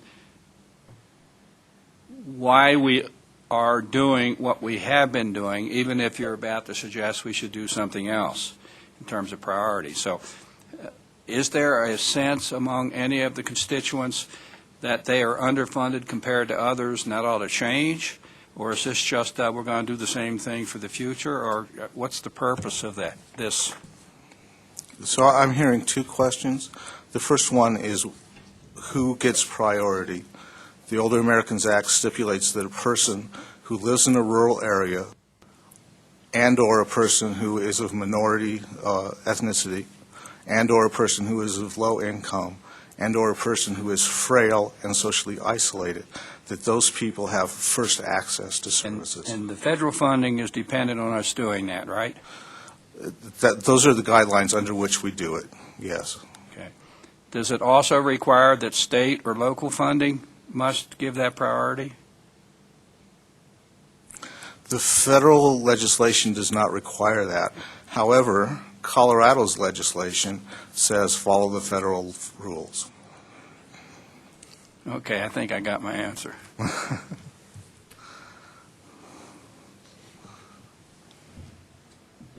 Yeah, and Guy, maybe I think part of this exercise is to give you a flavor of what the TRS does and the RAC does. How many hours does the RAC spend on this, Guy, do you think? Or the TRS collectively? The last meeting we had on just carryover funding, which is a relatively small funding source, was 4 hours. Right. And so the things they wrestle with is what we're starting to hear, and that's why we're doing this. It's not to set the priorities, but we look at, when we do our 4-year plan for the Area Agency on Aging this year, you get to wrestle with how do you prioritize? I mean, things from bang for the buck. Because in Park County, we love the unit cost of home-delivered meals. You're the best in 3 counties. It's because they don't deliver them, right? I mean, It is. That's exactly right. But they but come the pick them up. but it, We wrestled with that too, and because we couldn't do that. No, what are you doing? You're not delivering the meals. Well, if the federal guidelines say you get $2.50 to deliver a meal, and it's 200 miles to go deliver the meal, it doesn't make much sense. You know, everything we do here, and I'm not trying to be troublesome, but everything we do here points to the fact that all the seniors and poor people should move to Colorado Springs out of Park County. And I mean, that's what you're saying when you say it's more efficient, and we have all these things that state over and over again how much more efficient it is when you have a city than the rural people.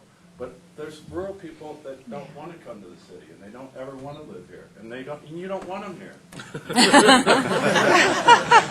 Speak for yourself. You drive around here and Who's they? clogged up in traffic and saying we need more money for this highway, blah blah blah. It's like, well, it's because they're all coming to the same place. You know, you spread out people. There's some efficiency to that too. right. And I think you point out the struggle that the TRS and the RAC come to, because that's one aspect of 20 funding categories, and there are other considerations. And I understand that.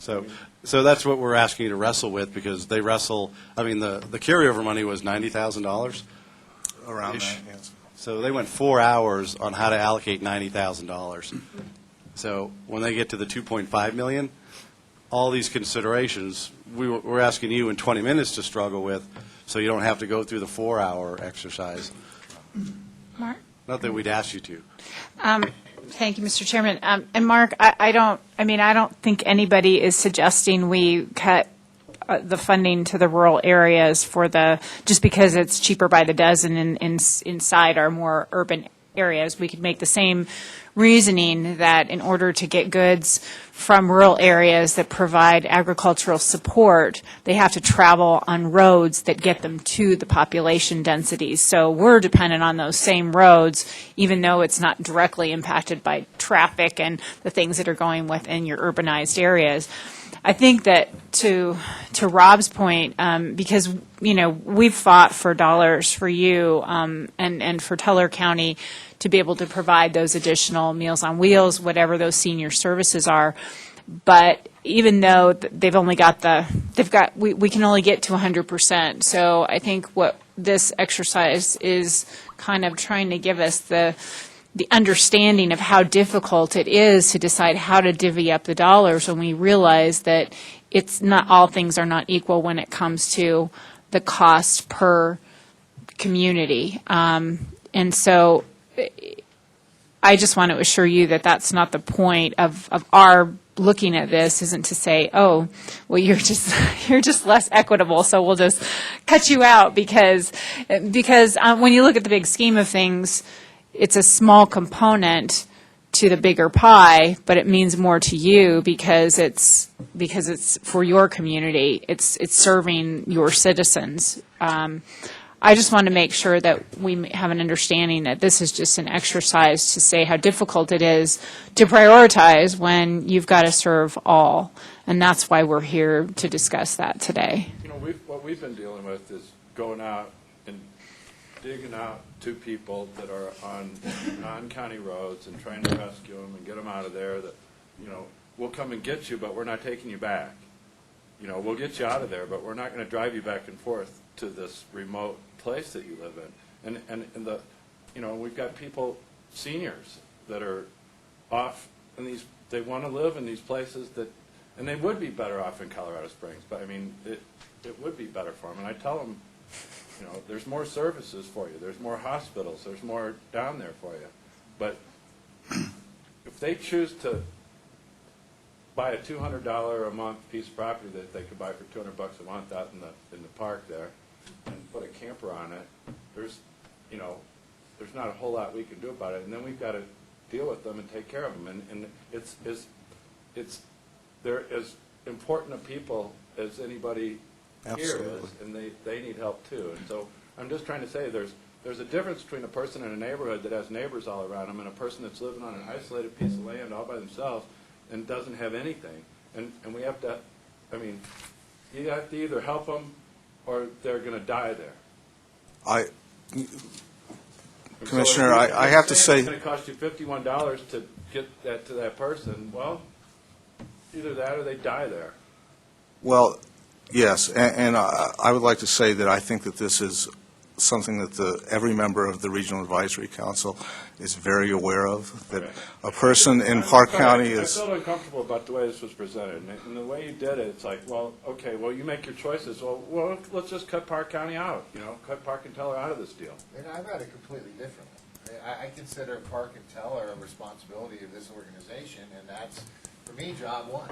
I think those are the people most at risk in my mind. And so I didn't even see it that way. I had trouble trying to allocate the funds amongst the 20 categories because there's some I think are really valuable, but where am I going to cut? That's the problem I was having. That's what we go through every budget session, isn't it? Yes. Yeah, it is. Well, a little different this year for us, but that's a whole other story. So, well, Guy, in the interest of keeping things moving along. Yes, thank you for the discussion. I appreciate hearing it, and I appreciate all your thoughts. And please don't hand anything in to us. Yes. I apologize for the fun. It was not a fun exercise at all. Not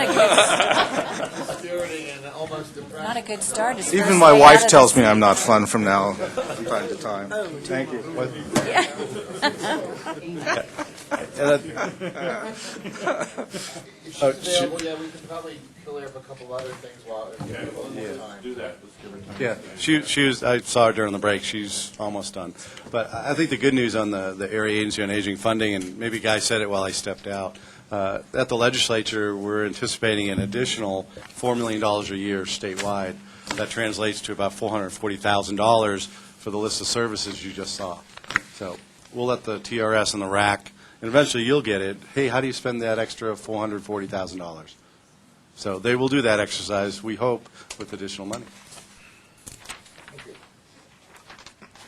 So I think we'll go ahead and skip item 7B for now until Ms. Rowe can join us back here. So item 7C is moving forward 2040 plan, final plan timeline. Do you want to update us on that? There's been a change here, hasn't there? Ken? Yes, I thought Ken stepped out. Maybe we'll go track down Ken.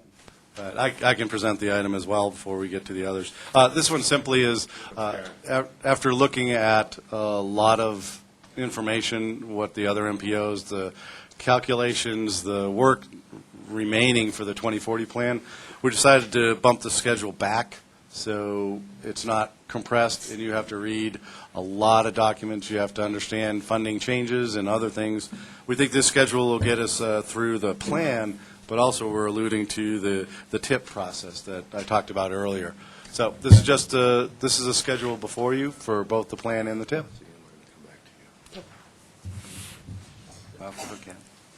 That's what I was going to highlight, the fact that by the end of the year, we're going to have a new TIP. 3 years of projects are in the current TIP, 2016, 17, and 18. They will carry over into the new TIP. So we'll be looking for projects for 2019, 20, and 21, and they will come from the 2040 plan that you will approve in May. And then at the end of the year, we start the whole planning cycle over again for 2045.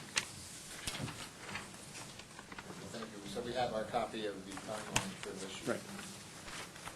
Any questions?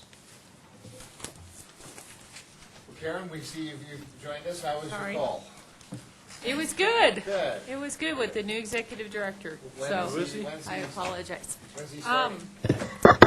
So he's starting February 17th. We just had an all CDOT video conference where he talked to everyone, and then we went into the senior management team conference where he just kind of introduced himself and what he's like and what he's looking for and what he wants to see in the next, 3 months, 6 months, and where his long-term goals are.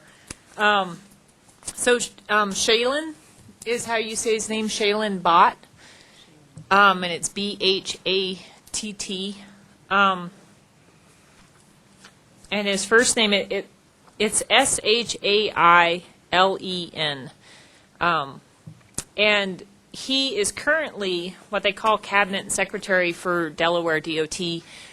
Cabinet Secretary is the same thing as Executive Director. It's just what that state calls it for those who aren't familiar with it. And Delaware is something similar in terms of their budget and their employees. But, for example, the Delaware Department of Transportation handles all roads. So they handle all county roads, all local roads. So even though it's a similar budget, it's not state highways. It's all roads in the state. And he was saying that they have 3 counties there in Delaware. So 3 counties in total. Yeah, did she say 3 counties? 3 counties in Delaware. So, but a little bit of his history is that he was a planner. He was an MPO planner originally. And then he became the Deputy Executive Director of Kentucky when he was 31. So he talked about that. They have 120 counties. So he's had one state with a lot and then one state with less. So after Deputy Executive Director at Kentucky, he went to FHWA for a few years, and then he's been at Delaware for 3.5 years. And he's 39, so he's relatively young. He has a 15-month-old at home. And so he's coming to Denver and looking for a home right now. So like you said, he was at the governor's inauguration yesterday, and then he came to CDOT to look around and get a feel for things. And he'll come in and start February 17th, and then Don Hunt's plans is to work with him until the end of the month. end of February, have like a 2-week overlap, and then Don Hunt will leave at the end of February. So he oversees a budget similar to CDOT's and a similar number of employees, but a very different situation there. So it'll be interesting to see, we're so spread out. We're so, different than what Delaware is. So it'll be interesting to see how he handles Colorado in that way. But he's a big bike and transit proponent. So that's one, really good thing, I think, and, a little bit different than what we've seen in the past, although, yes, he's big on bikes. If you Google him and look at internet stories and stuff, there's a lot of, he would bike to work once in a while. His wife bikes to work. So that's a big thing for him. He's also a hockey player. He was saying he's looking, for some hockey teams to play on. Tigers, there you go. And I know, Sally, you sent me a request already to have him come speak. So I forwarded that to Carrie Cataldo, who's the executive director admin, and she gave me a form. So what I'm going to do is send out the form to Rob McDonald to distribute to everyone.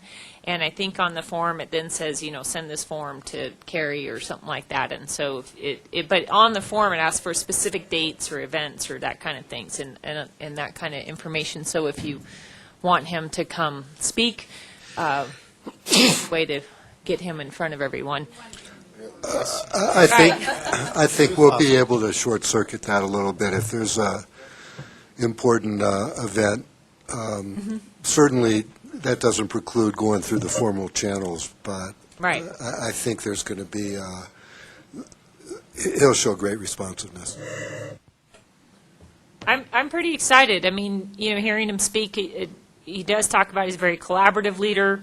He builds teams and decisions through consensus, focused on driving greater transparency and accountability. He's very data-driven in his decisions. He talked about in Delaware, they had a lot of corruption and bad morale when he came on board, and he's turned that around, or perception of that. And so, he said he was put in positions where he was trying to get political pressure to put transportation projects where it would benefit people for financial reasons, and he really made sure to make those decisions based on data, whether it was politically correct or not. And so he understands the economic vitality part of transportation, but he wants to make sure it's data-driven. So I'm pretty excited to see him come on board. So I think he's a really good choice, a really good leader, and will be a good asset for Colorado. And he said, they asked, what's your goal? He said to make, Colorado Department of Transportation the best Department of Transportation there is in the nation. And you ask anyone, and they'll say, yes, Colorado is where you want to go or where you want to get that information. So he says they're, considered one of the top 10 right now, but he'd like to see it be the best. So that's his goal moving forward. Yes. I just wanted to say, too, I had basically sent a note to Karen and to Les with regard to seeing if he could get out and see some of the major dollars they've spent on some of our mitigation projects and get a sense of our challenges related to geographical and altitude and a number of things that are challenging for us, certainly the rural and the both on the eastern plains. I think Delaware is a pretty small state from a geographical standpoint and a population base. So it'll be interesting to be able to get him to understand. And I'm sure he'll get plenty of chances because Colorado has, all parts of the state have similar issues we do, but we'd certainly like to let him know how the money's been spent and how different our partnerships are going to be here, because counties and cities and towns and the partnership between the feds and the state are very different than they are in Delaware. So appreciate the opportunity, Karen. Okay, great. And like Les said, we'll do what we can. We have a formal process, but we can also work through that formal process to get things prioritized too and make sure he comes down here. Is he over under on his honeymoon period? 2 months? Confirmation hearing. Or you give it to April 17th, you think? Or? I don't know. He seems a very positive person. Well, it's very encouraging, so. especially the data-driven part, because there is still the perception that we're the poor relation down here to our larger sister city to the north, and so that's a very cause for optimism. So we'll certainly be following. Okay. So we're going to give you the opportunity to update us on whatever else you would like to. Okay. Thank you. PPP funding, but. Thank you. So any other questions, though, on our new executive director? Rob, you sent out the public announcement for it, the formal announcement for it to everyone, so you should have that. Yes, we met to go over our RPP, we're calling spreadsheet with their MPO and TPR partners, and then we're planning to meet quarterly to make sure if there's any questions or any issues that we are all have a time to get together. So I still need to schedule that quarterly meeting in March for us to all get together. So what we came up with for the RPP spreadsheet is for the next 4 years, here are the projects and here's the money amounts, and does that look about right? And what we tried to do is pair sometimes some faster safety money up with RPP for particular projects. Now, what we did for now was not necessarily put it in the correct fiscal year, so that's what we're going back now is determining what's the best fiscal year to put the funds in. Now, the next 2 fiscal years, fiscal year 16 and fiscal year 17, are available now. But fiscal year 18 and fiscal year 19 won't be available until July. So we're just trying to make sure projects like the widening of Powers from Fountain Platte to Fountain is put in fiscal year 16 or 17, because that's a project we want to get advertised in May, for example. So those are one of the projects. We adjusted it for Cimarron. So I'll update you on Cimarron with the RPP spreadsheet. We will adjust this RPP spreadsheet this month, and Wendy will make it formal in February. So when we just adjust it a little bit, the faster safety does need some adjustment. We did find some numbers have changed, so we need to readjust that. I don't see it affecting Pikes Peak very much.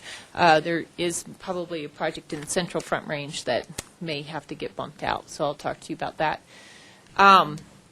And Norm, too. So just some minor adjustments on that. So Cimarron, the good news is, I know we came here before, and this did go out to all the stakeholders for the I-25 Cimarron project, but we had approved $20 million of RPP to get funded. And what I was explaining to Sally on that is the plan all along was that was the fastest way to get that project budgeted to keep it on schedule, but the idea all along was then to backfill some of the funding. The city was going to partner with some of that funding so the RPP would come back to us.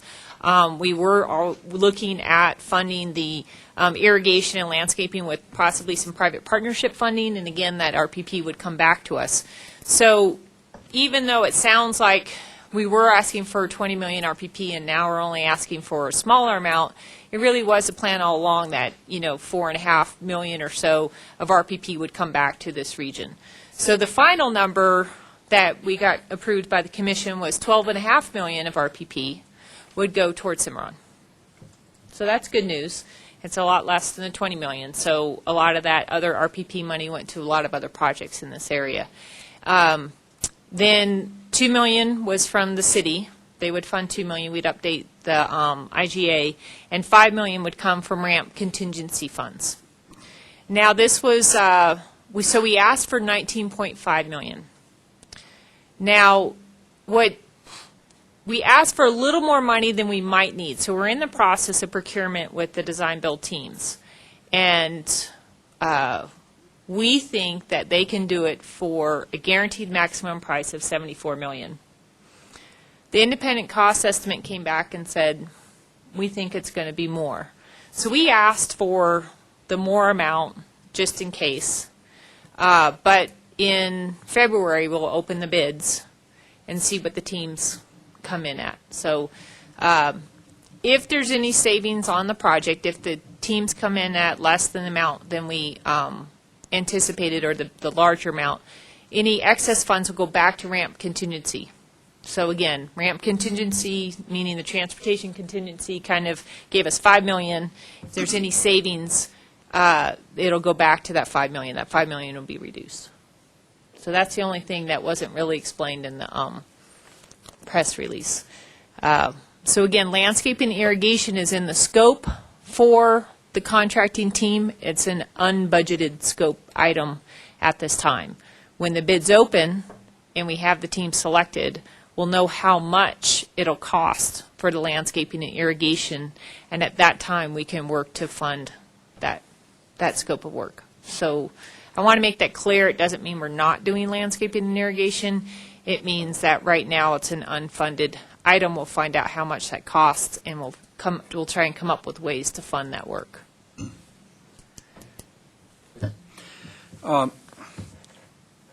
Seems like this discussion has gone on for almost my whole life. Does that mean that that this intersection will get done as a priority, and the finances are going to be laid out there so that that can happen? Or is this another, we plan to do this and then we couldn't make it?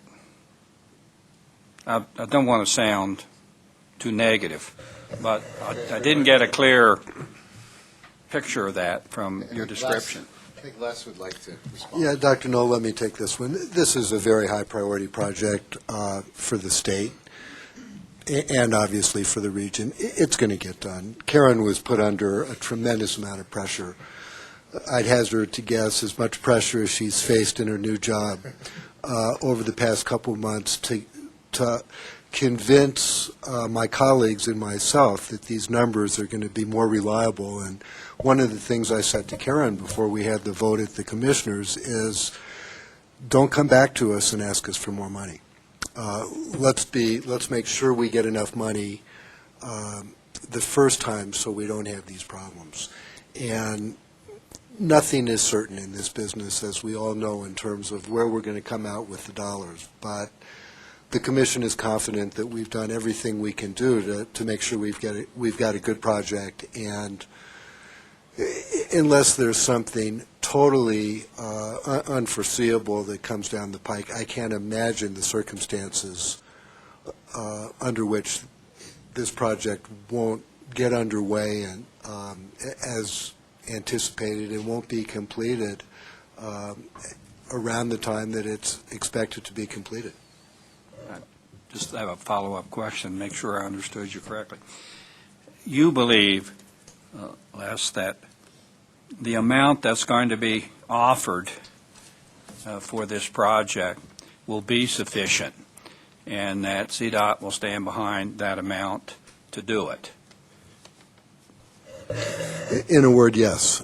And let me I know there's no... Let me go further, because we've been debating this project around this table for as long as I've been a commissioner, and then seriously so for the past couple of years. And the dollars that we first started talking about were substantially less than the dollars that we're talking about now. As I recall, they were, when we first started looking at this, almost half. This is a significant enough priority that we found those additional dollars in a time where there's very scarce resources. So that's an indication of how important this project is viewed. Thank you. I think it's important that we get this project, keep it going, that we get the traffic and the interchange solved. We'll deal with the landscaping and irrigation issues. That's precedent on projects where the landscaping is a little later coming. But nobody's going to want to build this $90 million ultimate project and have it look terrible. So I have confidence we'll get there on the back. Good. I just have two more items to touch on, if there's no more questions on that. One is Fort Carson, and I know they're not here still, but we are working closely with them on signal timing as much as we can to help with the gates. So we didn't know about the adjustment to their schedule until late last week, and then this week it's been kind of off because of the delays.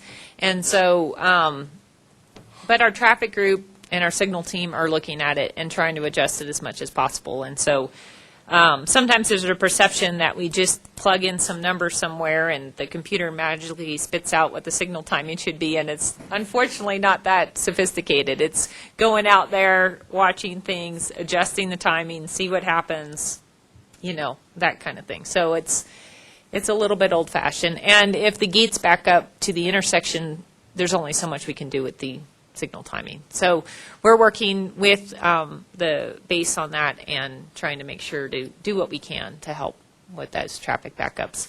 So I just wanted to touch on that. Before you move on. Okay. Commissioner Heisey had a question or comment? The base is working with us as well. Today they started a 7:30 start time as opposed to bringing everybody on at 8 o'clock. Right. And that may help. I left the house much before that this morning, but I did hear from my wife that Fountain was still gridlocked. So in looking at your signals, don't just focus on 16. Look at that whole 85 corridor and see what may need to happen. Well, yeah, I think we're looking at Academy, we're looking at 115, we're looking at 16, you know, so there's several gates on 115 also. And so we're looking at everything around there. So we have lots of different 'Cause people. The 85 corridor is yours, but it feeds 116. Right, so we're looking at 85 corridor, we're looking at I-25 and State Highway 16, but we're also looking at Academy, you know, the gate there, and we're looking at 115 and several of the gates there. So it's pretty much a U shape that we're going around, plus I guess a leg off of it to look at 85 also. So we'll make sure to, so if you have any concerns, let me know. I'll try to keep you as informed as I can, and if you want an update, again, I can try to provide that too from our traffic group, see what we're doing and what's working and what seems to be the problem. So, Yeah, we had asked them, Commissioner, to also look at Ohio turning onto Highway 85, and I guess some of the concern was because we're only getting like 2 cars through the left turn signal, and so it's backing up. It's taking people almost an hour to get from where you live out at Little Ranches to Highway 85 and Ohio intersection, where normally it would take 10 minutes. The later start time, I think, will also help because schools start at 7:30, so hopefully we'll get some of the school traffic through, and then maybe the people trying to get to work a little bit later, it would help. Like you said, with the ice and everything this week, it's been kind of weird, but I know their concern was if they lengthened the signal. This is what we were discussing last night, obviously, at council meeting. If they lengthen the signal left turn off of Ohio, then we were going to get a backup way up into 85, which we've had this week up to the fire department, up on Fire Department 1. So we're asking people to be patient, and I think Fort Carson has been pretty responsive about getting with us and working with us on the time, but it's not an easy process. And the other thing we need to realize is almost everybody's home. We haven't had a situation for many, many, many years where we had that many people and their families living on base or in the area or reporting at the same time. So there's a lot greater amount of traffic going on to the base right now. So I think all of us are just going to have to keep working at it and with a good partnership. Yeah, we have some citizens that want us to put our fire department out there to direct traffic in the morning, but I don't think that's going to go. 6,000 part-time seniors that are going to be coming down here. That's it. Or make a quick slow driver. Don't get here late. It's because they're riding bicycles, aren't they? How about a unicycle? Karen, did I hear you had one more topic? yeah, I just wanted to let you know that as we move into the rainy season, Doug Lawler's leading an effort with our maintenance group and with our engineering consultant that's on board, and we're just starting to become proactive on what are we going to do on the 24 corridor moving forward. I have a meeting set up with City of Woodland Park just to go over issues, but we're trying to make sure we're on top of what is our protocol next summer, what does the engineering consultant say, how does maintenance, though, clean out the basins that get clogged after the events, and what projects have we finished? Maybe also, Sally, you had mentioned like bringing the press out at some point and looking at all the projects that we've gotten completed. And that consultant too that we have on board looking at the drainage issues will say, okay, you've gotten all this stuff done, here's the other drainage issues that you might have along this corridor of projects that you might want to consider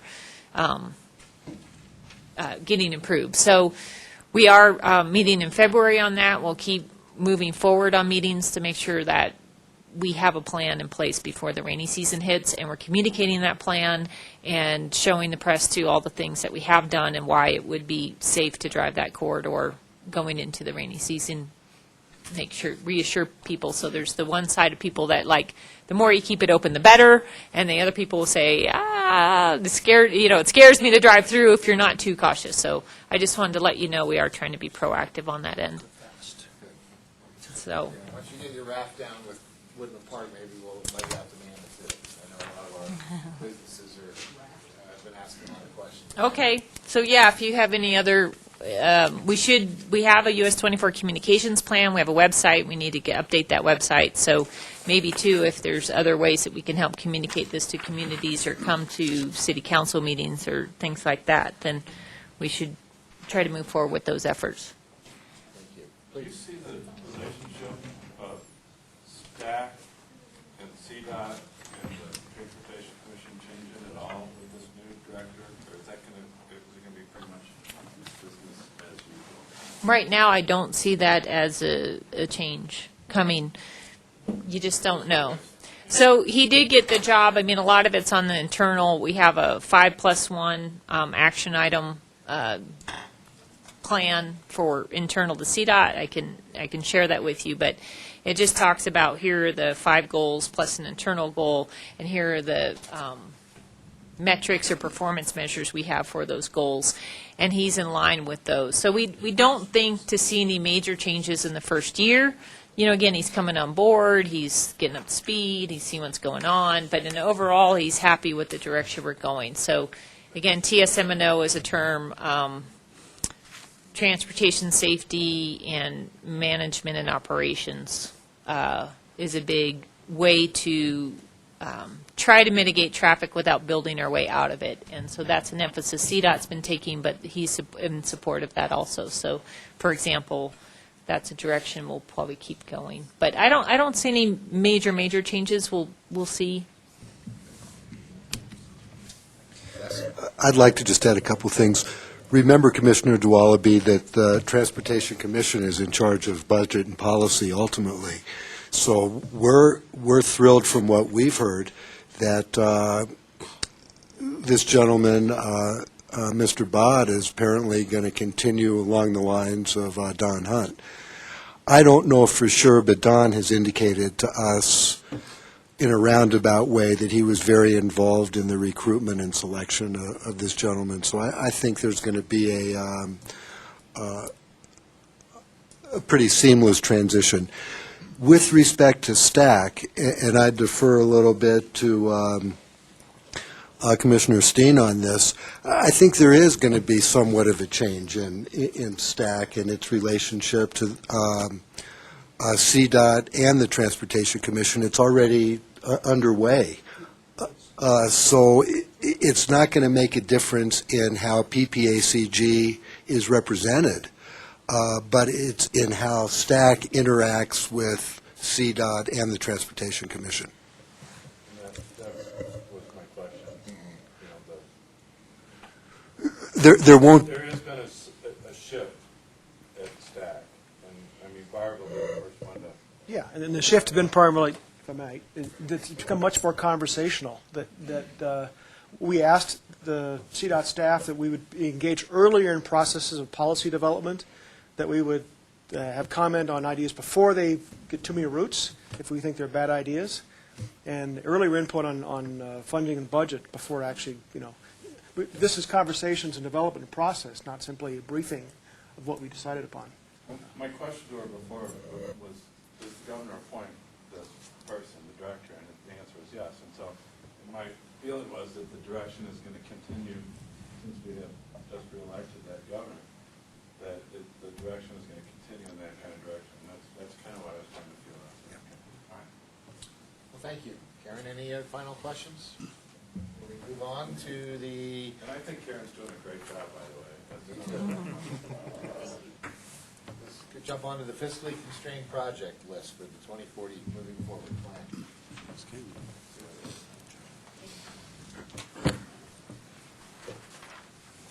Quite a list. Well, last year, you approved project evaluation criteria, and then you approved the weighting of those criteria. In October, you approved the scores for the projects that had been submitted and requested federal funding. Using those scores, the TAC met in a workshop, as already been mentioned to you, in December, to try to put together the prioritized list of projects with the funding that was approved and come up with a draft fiscally constrained list. And that's what you received. It's still a working document. There will be changes. TAC will be meeting tomorrow. All of the RTA projects need to be added to the list, probably many more local and privately funded projects to be identified by entities and staff will be added. And even, for instance, the funding change that you approved today for transit, that will impact and we'll be able to add some additional transit projects.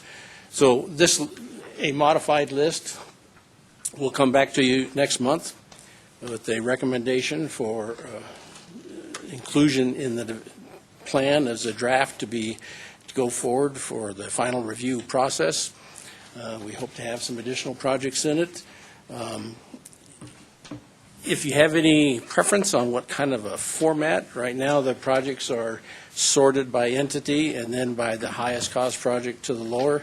If that's satisfactory for you, or do you prefer some other sorting arrangement, let me know, and we can certainly sort it any way that you would like to see it, if you have a preference.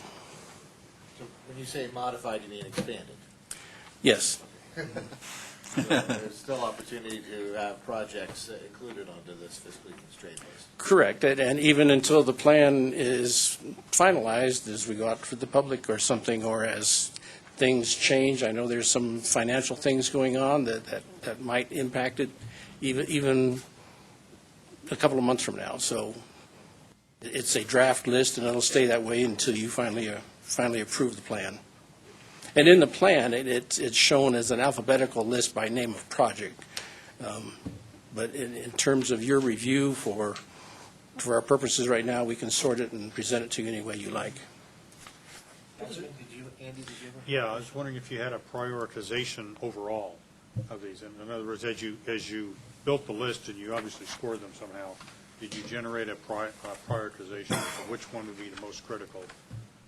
We started with that prioritized list based on the scores that was approved last October. Right. And then we've got about 20 funding categories, so we started at the top. It just went down the list. This project is eligible for CMAQ funds, and it's the highest eligible CMAQ fund. And then go down to the next one that is eligible for CMAQ funds. Because there are restrictions that not all projects can use all funding types. So we wound up with almost 20 lists based on funding category, and the Sounds like that prioritization would be almost impossible to work out in a. Well, Just because of the funding. Right, well, we started with the highest ranked project based on the score. Yeah, that's what I was fishing. And then just went down the list for what funding it would be eligible for. Now, there was a couple of things that's mentioned in your memo. We just don't have the funds for the Powers Freeway. So even though it ranked high, we skipped over that. But there are a number of interchanges and a number of widening projects on Powers that, we could piecemeal part of it, but we can't do the entire freeway all at once. And so there was that type of decision to in the discussion to skip over some of those extraordinarily high dollar value projects that. Maybe rather than resort it, but just add a category that showed what that score was. Okay, we can add that. Rob, I think you were going to follow up, and then I know Norm yet. Sure. Yeah, quick follow-up. The prioritization, what you see before you is information, eventually be approved in the plan. It's really a toggle in or out of the fiscally constrained plan. They're all priorities until you get to, as I said earlier, that next step, the 6-year, 4-year, whatever that tip is, that says what's the first 4 to 6 years. So you pull from all these projects to that shorter one, and then into, as I said earlier, the annual budgets. And that will be your priority. Excuse me. The other thing to remind the board, sometimes you get unique funding opportunities. American Recovery, RAMP, ARA, it was one of those, but Tiger 7, I think, is coming up. So sometimes we'll come back to the board and say, all right, you have a 26-year priority list, you have a 6-year priority list, now there's this unique funding process. We want to know what your priority is. Is it Fort Carson Gate 20, which it was years ago? Was the Baptist Road interchange years after that? So we'll come back and almost come back for a top 10 list of where the board is based on that opportunity, unique funding match opportunities, or whatever it is. So I think that gets to the priority of this board. It'll get down to right now, the application for Tiger 7, they're due in a month. I mean, sometimes, you can remember that we did that with a couple of projects, and we may do that again depending on those future sources. But again, this one's in or out of the plan. We can't tell you what projects you're going to go do in 2039. We don't know. CDOT doesn't know. I don't think anybody knows what that priority, 25 years from now. But what's the priority in the first 6 years? We'll be asking you to do that later this year. Just a question whether we could have access to the database itself and just do a little manipulation. Certainly. And just make it available. It's just a spreadsheet. Be happy to forward it out to everybody. You can sort at will. Sort it. I just thank you for a good list. I think it's important that the general public knows what the general priorities are and how they're going to shift. And at times, we haven't been as precise about that, and we're not suggesting it's precise in the sense that everything on here is going to happen at the time. But I think this information provides a tool, even in our neighborhoods, to talk to people about what's on the agenda, and that over the next couple of years, this is going to happen. And so I think it's good to know that this board has approved that general list of priorities, that it's real to the extent that it can be now. Real for 4 years. Where does I-25 somewhere fit into this? Is it number one? No, it wasn't number one, but it was close. It was up on the top of the list. I think I-25 HOV lanes. No, the actual number one project was the Briargate-Stapleton connection in El Paso County.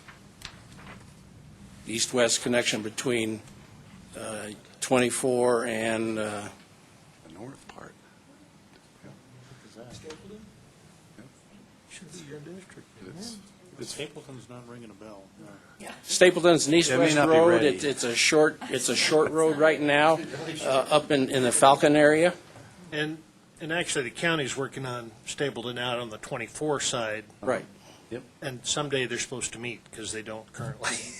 Yeah, there's some gaps in there. It would tie in with Briargate over near Black Forest Road.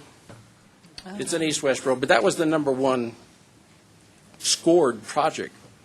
We'll pick up the modified list next month. So- And, give everybody a month to look through this project list and come with any questions they may have for next month. Certainly, and as Rob says, once it's in the plan, we're not prioritizing what's done in 2016 versus what's done in 2040. We're just trying to get the projects in the plan so that it's eligible for funding in the TIP. So just clarify, when you say 2015 cost, that's the cost in 2015. Correct. Not going to be spent in 2015. Right. Yeah. Cost in 2015, and then its costs are inflated out into the future, This is as are the 2016 resources. projects, But as they would be costed today. Correct. Okay, yeah. Anything else for Ken? Thank you. Hoping that I-25 and 25 years away. No. Oh, it's already in the tip. Yeah. And we want that sign still. So Collier County, The new sign shows this way. it might be, let's see, 70 billion, 800, might be a little more, a couple thousand billion. We won't forget about the sign. Sometimes people can't even figure which direction is Pikes Peak without them. They're like, flip out, hey. So Next, we have another monthly item, seems to be the MPO Thank you. boundary change. I believe, was it new colors? What do we got here, Mark? I think you had a question. I'm sorry. I think Sharon had a question. It's okay, I'll go over and talk to I'm sorry, Sharon. It's okay. Oh, they got it. She was waving at one of us. John Hanson, PPACG. Just to give you an update, FYI, on our MPO boundary and how it's. John Hanson. Yes. Again, this is in regards to our MPO boundary and how it's been changing over the past few years. If you look at your attachment 1, you'll see some geographic changes, expansion, if you will. And we're proposing, with the help of TAC and also the Census Bureau, the blue and red areas that you see there, we're proposing to expand out our MPO boundary.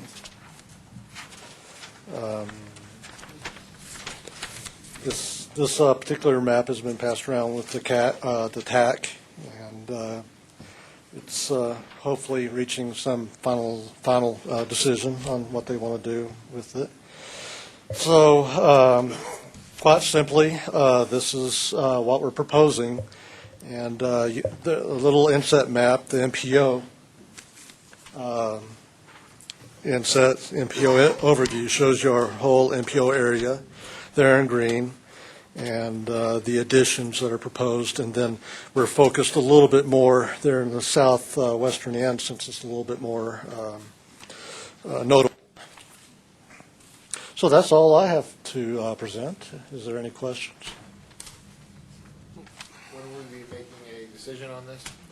I think we'll start to work on finalization with the TAC, then it'll come before the board again, I believe, and then the process will continue on to the governor. So what's going to change for the people in the blue section? What's going to happen? It's kind of the geographic smoothing that we're trying to accomplish. Typically, we want to represent population densities. But in this case, we have such little outliers, or inliers, if you will, that are in there. We want to smooth it out and say in the future, if we have projects that jump from the MPO going out of the MPO and then back into the MPO area, we're trying to eliminate that. It's nothing, this is kind of a subjective analysis, and we're allowed to do it. We figured, well, this would be a good area for smoothing, so we propose, or other people have proposed it as well. Those two terms, I don't know if they're interchangeable, urbanized. Yeah. Urbanizing. Yeah, I know, it always gets me. They're used interchangeably. An urbanized area by U.S. Census is an area that consists of, an aggregated area that consists of 50,000 plus population. If you want to get down into technical details, we use different geographic geometries, whether they be census tracts, blocks, or block groups. In this case, there's an aggregation of census tracts that meet a particular criteria of population density. And then after that's aggregated and exhausted out in its perimeter, then you start using blocks and its population density with this particular criteria until it's exhausted, and then you have an established perimeter called an urbanized area consisting of 50,000 plus people. More than one of them. Well, I'm in the technical trenches, so I typically want to try to be more verbose and lengthy in that. So, Well, thank you, John. okay. Unless anybody else has another question for him? And our final item is a statewide transportation advisory committee agenda discussion. Yeah, sure. Well, thanks, first of all, for your confidence and continuing on STAC. The last meeting was held in December. These are 2.5-hour meetings. We covered just a lot of information. A couple of highlights from this last meeting was a discussion on Tabor versus SB 228, refund versus spend That's a legislative action. CDOT regional buses, the bus stang, if you've heard that term used, the regional buses that routes are now being tested. Preparation for Tiger 7 round, which is just kind of a heads up, and we try to be better prepared this time. John Cater from Federal Highways give an update on federal reimbursement processes, but probably the most interesting discussion, maybe if you'd like to discuss here, Tyler, Chair, how you want to handle this, but was the question of ramp overruns. Generally speaking, the cost of the ramp projects has gone up about 20%, primarily due to labor costs. And, I made a comment during this stack, we probably could have anticipated that if you spend $1.5 billion on a very narrow sector of a state economy in a very narrow time frame of 5 years, you're going to, so a big infusion of cash, with a very limited labor pool, you're going to see some price hikes because you're now putting a higher demand on limited resources. That's going to bump costs. That's Econ 101. We didn't know how much those costs were going to be, but the dollar figure is about $80 million overrun. And the plan was to backfill that with about $40 million, correct me if I'm wrong, of ramp contingency. So we're still about $40 million short statewide. So the fact that we can get a guarantee, Dr. Noll, you can whether you believe that or not, a guarantee that this will be funded and will be conducted is kind of remarkable. And the fact that there still exists about a $40 million shortfall statewide. Two options were considered proposed by CDOT, and this is part of the CDOT stack change, is that CDOT is becoming much more collaborative, that there really is looking for real input, and the open-ended questions at the stack from 15 representatives from all over the state. What do you think? Are we heading in the right direction? So that was, in fact, is very refreshing. I've sat as an alternate now for going on a little over 2 years, and very refreshing to see this change come out to CDOT. So I hope that our new director can continue that. So one option to address the shortfall is trim the scope. Our limitation on I-25 Cimarron project was kind of a case in point. How do we, if we cut $3 million, we still aren't eating away that 40, but the fact that we can still preserve that is, it was being considered. Second is to add more local dollars, and I'm sure we're all happy about that in order to preserve the project. So, but there was another third point that was not discussed, not proposed by CDOT, was proposed from the group, is perhaps in order to avoid this price pressure from labor, perhaps extend the ramp projects beyond the end of 2017. CDOT, I asked the question, what is the artificial limit? Why are we requiring that all ramp projects be done by end of 2017? I'm not sure what that answer is. There is another pool of money that will become available at the end of 2017, and that is the trans bonds. It's $167 million.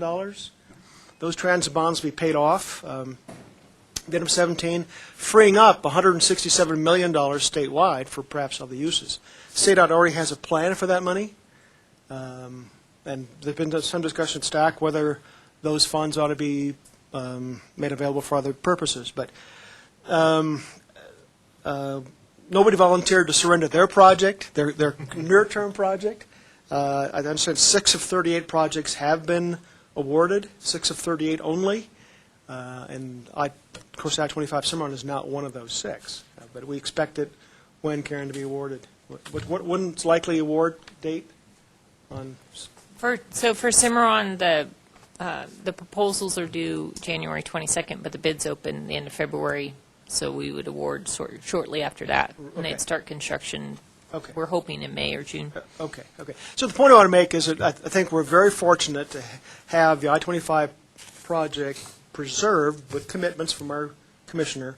And the second point is that it is very conversational. So if you see something on the STAC agenda, these are open meetings. If you'd like to come up and join me at a STAC meeting, the next one is on Friday, January 23rd at 9 a.m.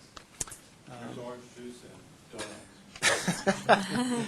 Yeah, so anybody have any questions? Oh, yeah. No, But thank you, Norm, Welcome. and keep up the good work, Okay. and keep us apprised. Well, thank you. I'd like to say something about Norton's perception. That was a really good thing about it, that, by putting all the money into the construction arena, all of a sudden, they're bidding against each other, and there's nobody to bid against each other, because a lot of them went out of business, and so now you've got more money going there, more projects, which they all raised their bids, and 20 to 30% all around the state, people have been getting for bids over what the engineering costs. Yep. So, I didn't think of that, and I thought that was really shocking to pick that up and look at that, but thanks, Mark. Thank you. Well, Rachel, we have a nice memo from you in setting up our legislative tracking system for Yes. this session. So, Good morning, Mr. Chair, members of the board. I'm Rachel Beck, Policy and Communication Manager.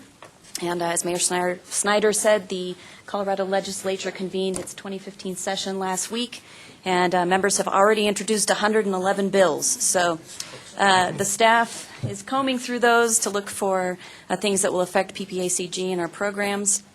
We will provide you with our analysis. That'll be coordinated with our partner agencies like the Colorado Municipal League, Colorado counties, the city's legislative analyst, and so forth. You can expect the first of those weekly updates next week. And as we go along, if you need more information at any time or you have suggestions, input, please call me or email me. My information's in the packet. Mayor Snyder has also already taken advantage of that and provided a very helpful suggestion, which is to add the names of local delegation members on the committees that these bills have been assigned to, so that as you are interacting with them for other reasons, we'll know to mention, hey, that bill that you're sponsoring or the committee, here's what we think about that. So, questions, comments? Just one question, if I might, for Rachel. And I'm assuming, obviously, we just got our legislative priorities list from the impact group, too, that will be kind of keeping an eye on some of those national issues at the same time. Obviously, things either move much slower or not much faster in D.C. So, but you never know. So I just wanted to make sure that we're kind of keeping that on our radar screen as well, Rob. We got it. thank you. Maybe just request, a lot of the commissioners here do sit on steering committees at CCI. Okay. So we develop positions of support, oppose, monitor. So if PPACG staff has a recommendation or anything pending, you can just reach out and call me, call Sally. I mean, because we can represent the position at CCI before it's developed. So we can represent the case at CCI, and I'm sure CML as well. That would be great. Thank you. Get that two-way communication going. Yeah. Okay. Didn't mean to overlook. Dennis, so, of course. Thank you. Thank you. So we'll look forward to your reports. Member, any of the announcements? Anybody have any announcements? Please. I do. For those of you who know my boss, Colonel John Shaw, who's the installation commander out at Peterson, and Colonel Stacy Hawkins, who's the 10th Air Base Wing Commander up at the Academy, they both came out on the one-star list. So if you happen to see them, we're thrilled. They're just two of our absolute best, and it's nice to see folks like that continue in their leadership roles. So we're very excited for them, and we were finally able to officially announce that last week. And I'm sorry you didn't get the notification because Colonel Shaw bought. So maybe if you catch him, you can probably get a free round out of him at the next big party we're all at together. So just want to share that with you. We're really proud of them, and glad they get to continue on the journey. So thanks. Thank you. Please. The snow at Breckenridge was amazing. Nice. I bet. Good place to come. Don't come on the weekends. During the week. You get it all to yourself, and it'll be really fun. You'll have a great time. So come on up and stop at the South Park Saloon when you come through Alma. And maybe the HCH2 while you're there. Right. That's the dispensary. Thank you. I just let you know, because I'm sure you're dying to know, I'm still at the University of Colorado, Colorado Springs, and I'm in a center that I established for the study of government and the individual, which is privately funded, and that you all, for our various speakers and events, will be invited to those free of charge as we have done so in the past. So I cannot guarantee you may find a parking spot easily, but you will be invited. Thank you. Any final announcements? Just that the governor will be here on January 28th at the Antlers to provide for our Regional Business Alliance's State of the State address. So if anyone's interested in that, I mean, I have the invite. Rob, you probably do too, don't you? I'll send it. Yeah, send it out, and just in case anybody wants to come from here. Thank you. Next meeting, February 11th. Anything else? Any other business? We are adjourned. I guarantee you we'll be out at the very latest 11:30 at our annual meeting today. But we're shooting for Sure, 11 blame it on the old guy. That's right. 11 o'clock to be done with these meetings, but definitely no later than 11:30. We're looking to a fun exercise next month. I admire your enthusiasm, but we'll see. We're out. So for the general prep, do you want to have it at Manatee Town Hall? Because I think, by Norm as the third, because it, Mandy and you, maybe closer for Norm. But think about it. We'll meet wherever you want. Well, then he's got to turn the heat on and everything. The heat, right? Especially in that back room near the river. Yeah, it is cold back there. Although we did finally insulate the floorboards underneath it, so it's not as. That's where the opposition landed?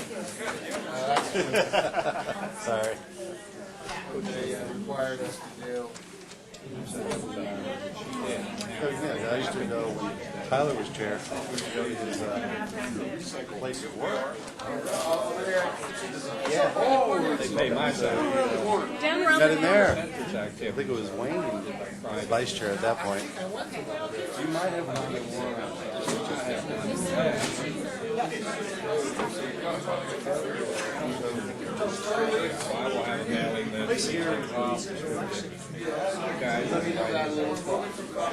Thanks for the offer. We have welcome in Manly too. You have somebody for years.